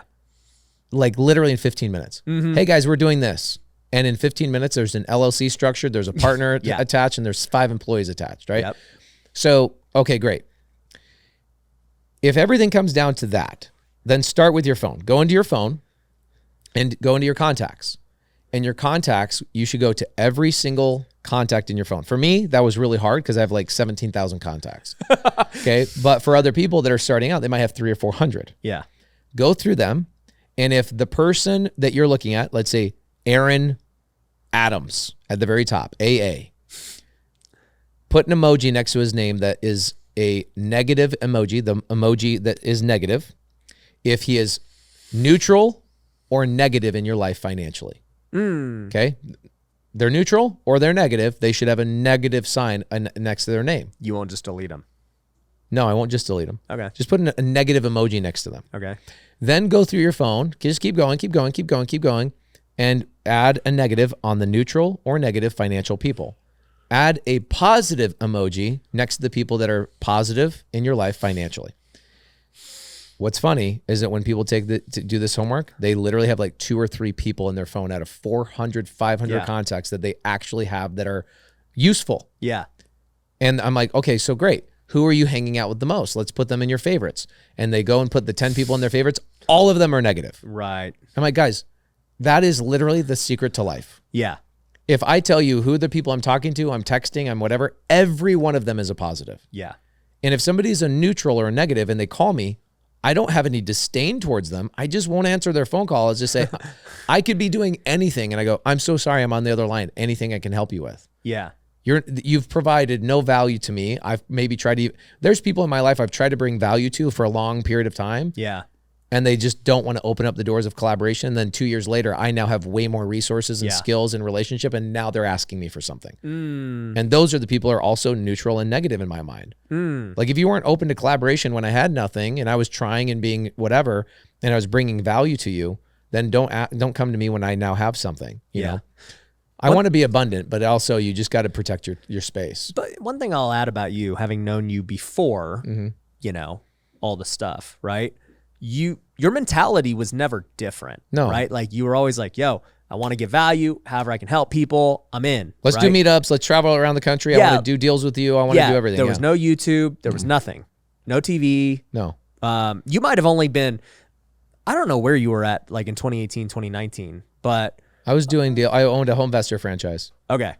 And I was doing 10 wholesale deals roughly a month, and then like 3 or 4 creative deals a month at the time. And I was also simultaneously running a construction company. Got it. I was doing open door and offer pads construction. Got it. Okay. Yeah. So by the time we had met in 2019, or not met, but I don't remember the exact started time we hanging met. out. But like, yeah, we held the We meetup had met and in stuff. masterminds and stuff prior to that, but like when we started holding events and hanging out with each other, Yeah.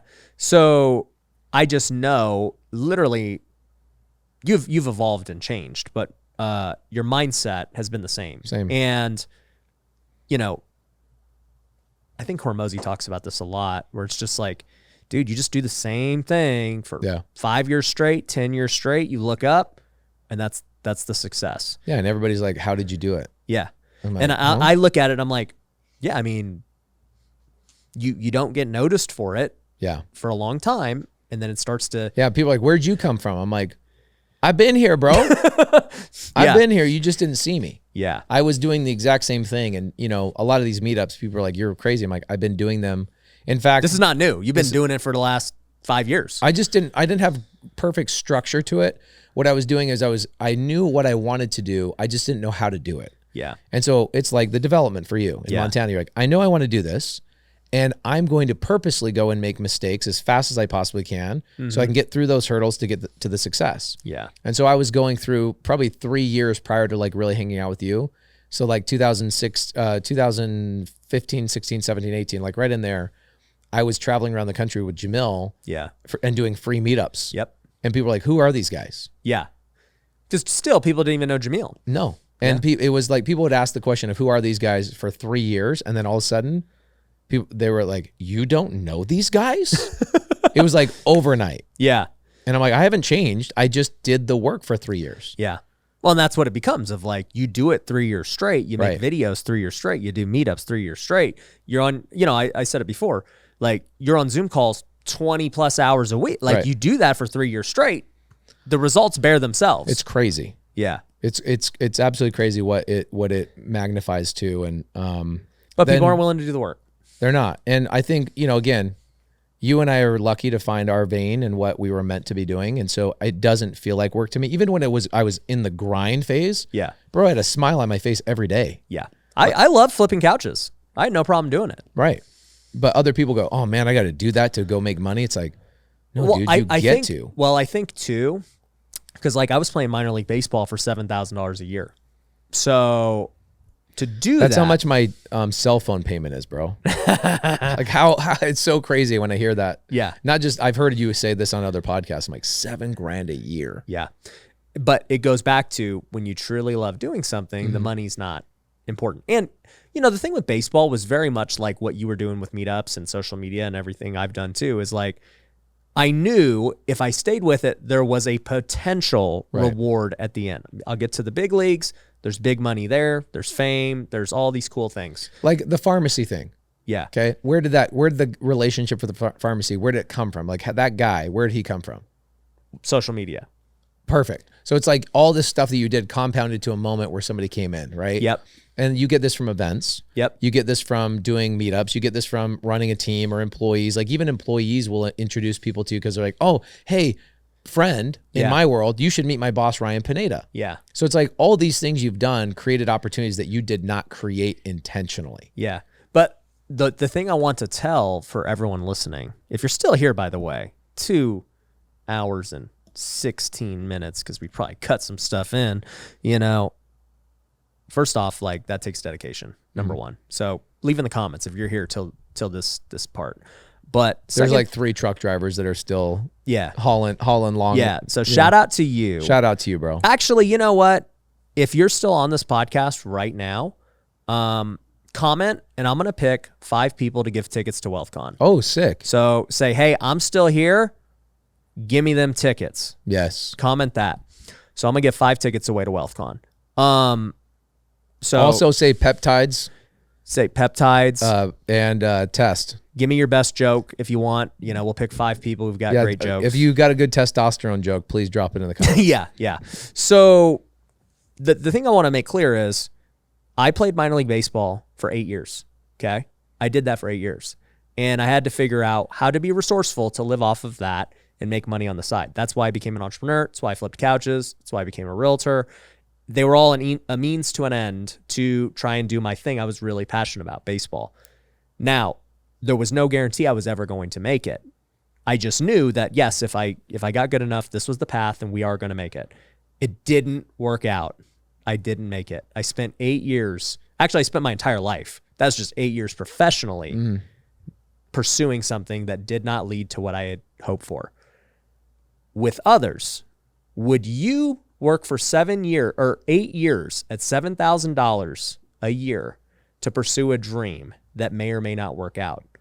That's the question. 99% of people are like, no, I would never do that. You would never do that. They want to start out by being the boss. That, and number one, they're not that passionate about whatever it is they're pursuing. Right? Because they're doing a job that they hate. They're doing something that's just to try and make money.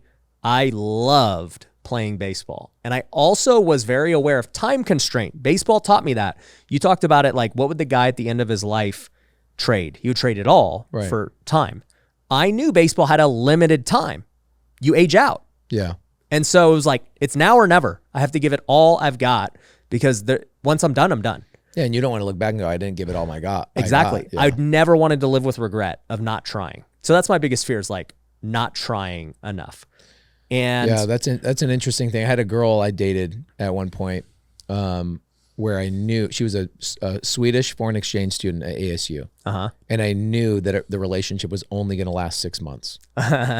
What a different mentality going into that relationship of like, I'm going to give it all I have because I know it's going to end. Yep. And so same thing with you and the baseball thing. It's like, I'm going to give this everything I have because I already know that there will be an end to this. Yep. And I don't want to look back and go, dude, I knew there was going to be an end to this. And I didn't even try. Well, and the thing with that too is, so there's lots of pieces in play here that hopefully it gives somebody a breakthrough, is that I knew there was an end to it. And when people are like, oh, I'll get into real estate or I'll do it later. No, there's an end to your life. Your life is very finite.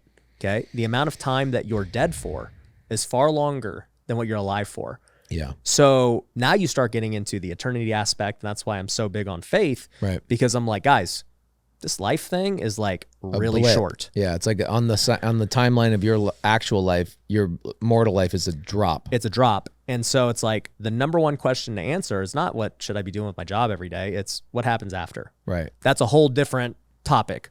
But if you take that approach to everything you do and live with a sense of urgency, you start to act differently because you understand my time is super limited. And you also understand, like, if you're Christian, nowhere in the Bible does it say to retire. It's not a thing. They all were doing something until the day they died. You know, whether that was evangelizing, whether that was working in the fields, whether that was passing down wisdom to, you know, they're unable to work anymore, but they're like, at no point is like, yeah, just vacation, chill, be merry, you know, live out your days. It doesn't exist. And so you will never hear me say, guys, this is the goal, retirement. Yeah. Because it's just not true, right? And you'll get bored, and it's a waste of talent. Like, it's such a waste of talent. It is the worst thing to do, is to accumulate all of that just to say, I'm done. Yeah. So, and in fact, when I talk to people, I go, how dare you? That's what I say. How dare you rob all these people from your wisdom to cut their learning curve down? Like, we need more mentors out there. We need more people standing up and being vocal about all this stuff. How dare you just go, I'm chilling. Yeah, it's selfish. So to bring all this full circle, you got to live with urgency, number one, because no matter what you're doing, there is a timeline to it, okay? Real estate's great long term. Well, guess what? You better start accumulating it now if you want it to be great long term, okay? And these skills and resources and things we're talking about, they don't happen overnight. They're long term, so you better start now. The second thing is, there is no guarantee that you succeed, right? So are you willing to do what you do, you know, with the hope, and that do you enjoy it enough that even if the financial reward is not there, will you continue to do it? Yeah. With baseball, I was. You know, with social media, I was very passionate about it in the beginning, just like you. And it's like, look, I don't know if this is going to succeed or not. You don't know. Yeah. Like, you have confidence and you're like, I'm going to grind through this and give it all I got, but you just don't know. Right. How long are you willing to stay with it when it doesn't succeed? Most people on social media, a month, 3 months. Nah, 3 days. 3 days. They're like, dude, this didn't work. Couple hours. I'm out. I'm getting one view on my stuff. I'm like, go back to my stuff from 10 years ago on Instagram, and you'll see that I have 4 likes on some of my stuff. Yeah. And I was posting pictures of bugs. or like, I can't get a deal. You know, I called for a week. Yeah. Okay. I make this funny joke with people. I feel bad saying it, but there's only maybe a few people listening at this point. But when somebody says, I haven't gotten a deal yet, I hear something different. I have a filter in my brain that translates to what you're saying. So just like if somebody comes to me and goes, I don't like ice cream. I'm like, of course you like ice cream. Like if you don't like ice cream, you're not human. Like everybody likes ice cream. Yeah. So when somebody says, I don't like ice cream, what I actually hear is, I'm lactose intolerant. I'm like, oh, that makes sense. Yeah. You do like ice cream. It just makes you crap your pants. Like I got it. Okay. Yeah. So when somebody says, I haven't gotten a deal yet, I don't hear, I haven't gotten a deal yet. I hear, I haven't applied myself consistently. That's what I actually hear. Yeah. And so it's tough because, people they go to their 9-to-5 job. They're told what to do, when to show up. More importantly, they're told what not to do all day long. Yeah. Don't go over there. That's not your department. Don't talk to those people. Just focus on what you're doing. Yeah. All day long. And And then when you come into our world and we're talking about creating things that didn't exist before, bro, it's literally the opposite of what people are doing. And so I understand that, but this is why you have fellowship. And this is why you hang out with other people that are doing the thing that's one step ahead of you. Yep. This is why, whether it's meetups or mentorships or seminars or, events, it's why I do some of those myself, and I show up to yours of the other things that you're doing, because I want to be in that room too. Mm-hmm. Those events that I get to go speak at are as good for me as the people sitting in the chairs. 100%. I get so much. And last thing I'll say, you got to get to that seller. Yeah. Here's the thing that I want people to understand.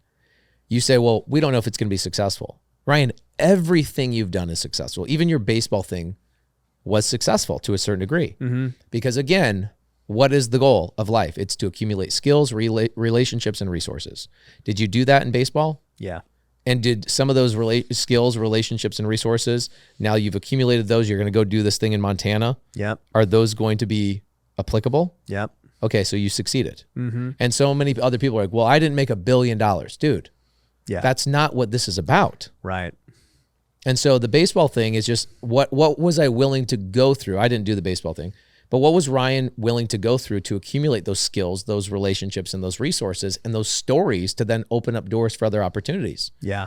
There's opportunities that popped up this year that you never in your wildest dreams 5 years ago would have thought about. Right. 100%. It wasn't on your plan. It wasn't on your success trajectory. It wasn't on your goals. And that's the funniest thing. People are like, well, let's write down our goals. I'm like, I do write down my goals individually, but I also don't confine myself, because I know what's going to happen, because I'm so consistent. I'm so persistent that what will happen in a year is something will pop up I've never imagined. Yeah. Opportunities pop up. In fact, I would imagine half of the things that you're working on today were things that were never on your goal sheet. Never. Same thing here. Maybe 80%. Yeah. And you just go, wow, look at all this stuff I'm interfaced with. This is where the Tony Robbins question came from. I'm like, Tony, when do I start saying no to this stuff? Yeah. God didn't put you on this earth to say no to opportunity. He put you on the opportunity to figure out how to say yes. Yeah. And just the one thing I'm taking away from today, you just gave me permission through, Tony Robbins gave me permission through you. Yeah, there you go. And I'm going to definitely do it. But yeah, as we wrap up, for those listening, it just goes back to, you got to do hard things. Yeah. It's like. Do you know Jerry Norton's family motto? No. Nortons do hard things. Phenomenal. Yeah. They're like walking down where we did a Spartan race all together. His kids were with them. And I got to introduce you to the CEO. Who? Joe. Oh. Yeah, he's been on the podcast. Okay, cool. Yeah, that'd be great. Yeah. So he actually offered me like 300 tickets. To a Spartan race? Yeah. Dude, I had to pay for mine. Well, we can all go. I haven't accumulated enough relationships and resources. So we'll get we'll do a meetup. We'll get like 150 sub twos. We'll get 150 wealthy investors and do a Spartan race. And we'll do a Spartan race. Dude, that'd be sick. But just so you know, by then I'll be all peptided out. And that's all right. That's all good. It'll be. I'll stay lean, and I'll be able to do all 14 miles. Yeah, I'll be like done after a mile. Dude, I'm like, it's so much hard. I was talking to Keaton. I go, how bad is it? And he goes, it's 10 times worse than you'll ever imagine. Well, Keaton's huge. He had a hard time. Yeah, he's 300 pounds. I know. I did it okay. It's just you're not used to the uphill stuff. Speaking of Keaton, his event, he was here like months ago, and we had met for the first time, and we were supposed to film a pod, and unfortunately I had to go to a funeral, so we had to cancel. But he was filming with Brian, and he's like, "Yeah, I think I'm gonna throw this big, massive event." And I was like, "Oh, what are you gonna do?" 1 day event. Yeah, and he's like, "Yeah, I don't know. I've never thrown an event. I don't even know what I'm doing." And I was like, "Okay." I was like, "So who are you gonna get?" He's like, "Oh, I'm gonna get everyone. I'm like, what's your budget for this event?" He's like, "I don't know, a few $1 million." I was like, "Okay, sweet." And it's 1 day. Okay. Yeah. Well, it's like his Montana golf course. He's just he's creating something that's never existed before. Yeah, I was like, I don't know how this is gonna turn out. I don't know if it's financially gonna be right, like profitable, but hey, I respect. Yeah, he went and got Dan Fleischman to help him out, and they're partnering on the deal. And you watch that again, relationships. Yeah. I want to do this thing I've never done before. Who do I go to? Yeah. I want to own a pharmacy and I want to self-produce my own peptides and my testosterone. Who do I call? Yeah. Some freaking dude you met on social media that you wouldn't have known otherwise unless you did the hard things. Yeah. So, well, and to be clear, he's actually one of our lead investors at Pineda Capital. And so he actually approached me about this. This is another interesting thing. And I know we keep like extending this, but he came to the event you spoke at in January, Tyke Summit. And during that event, Cody Sanchez spoke, and I talked about, hey guys, like I want to buy businesses, I want to partner with the that was great. I remember everything. it was awesome. And I was excited when I was standing in the audience. Okay. I was like, oh, this is gonna be great. Yeah. So that's the goal. That's what we're going to be doing the next few years. And he goes, Ryan, he was at the event. He goes, I got an interesting idea for you. He's like, you said you're down to like partner and do whatever, right? And so he tells me about pharmacies because he's invested a lot of money with us. He's like, you could create this kind of product and this and that. And I was like, okay, I don't really know how I would use that today because at the time I wasn't on any of this stuff. I was like, but I'm going to keep that in the back of my mind as an opportunity that when the time presents itself, I'll know. And then guess what? 9 months later, I'm like, I get it. I just went through this whole process with pharmacies and everything else. Like I saw what I got charged for this stuff. I know it's a fraction to produce this stuff. Right. And I came back to him. I go, this is the opportunity. This is like, I literally just went through this process and I've been on this journey for the last year, health-wise, like trying different things. I was like, I understand how it works now. And then like I ran the idea by him. He goes, yeah, like there's no flaws with what you're saying. And he literally was just like, I'm ready. You just tell me like a deal structure that makes sense. Right. Back to being creative. So that happens too a lot with these yeses, as is like, I might not say yes today because I'm busy. I got a launch. I got a this. I got this product, going on. I'm hiring 15 people. It's not a no. It's just a, hey, like let's, next quarter, next year, like we're in. Right. So, but dude, this has been a long one. This might be our longest episode ever. I always want to be the longest one. Me too. That's why the peptides TRT are does. for? Okay, Yeah. Sweet. Yeah. Just your balls get smaller. That's it. You stay long if you were long. That's the name of the product, Stay Long? Stay long. There we go. Guys, if you're not on Pace's channel, go follow it. We'll link to it down below. Bro, it's always great seeing you. Appreciate you, brother. Yeah, Thank you. appreciate you, man. And guys, make sure you're subscribed and I hope you enjoyed this. We will pick the winners for those WealthCon tickets for all of you who've stayed to the end. So make sure you're subscribed.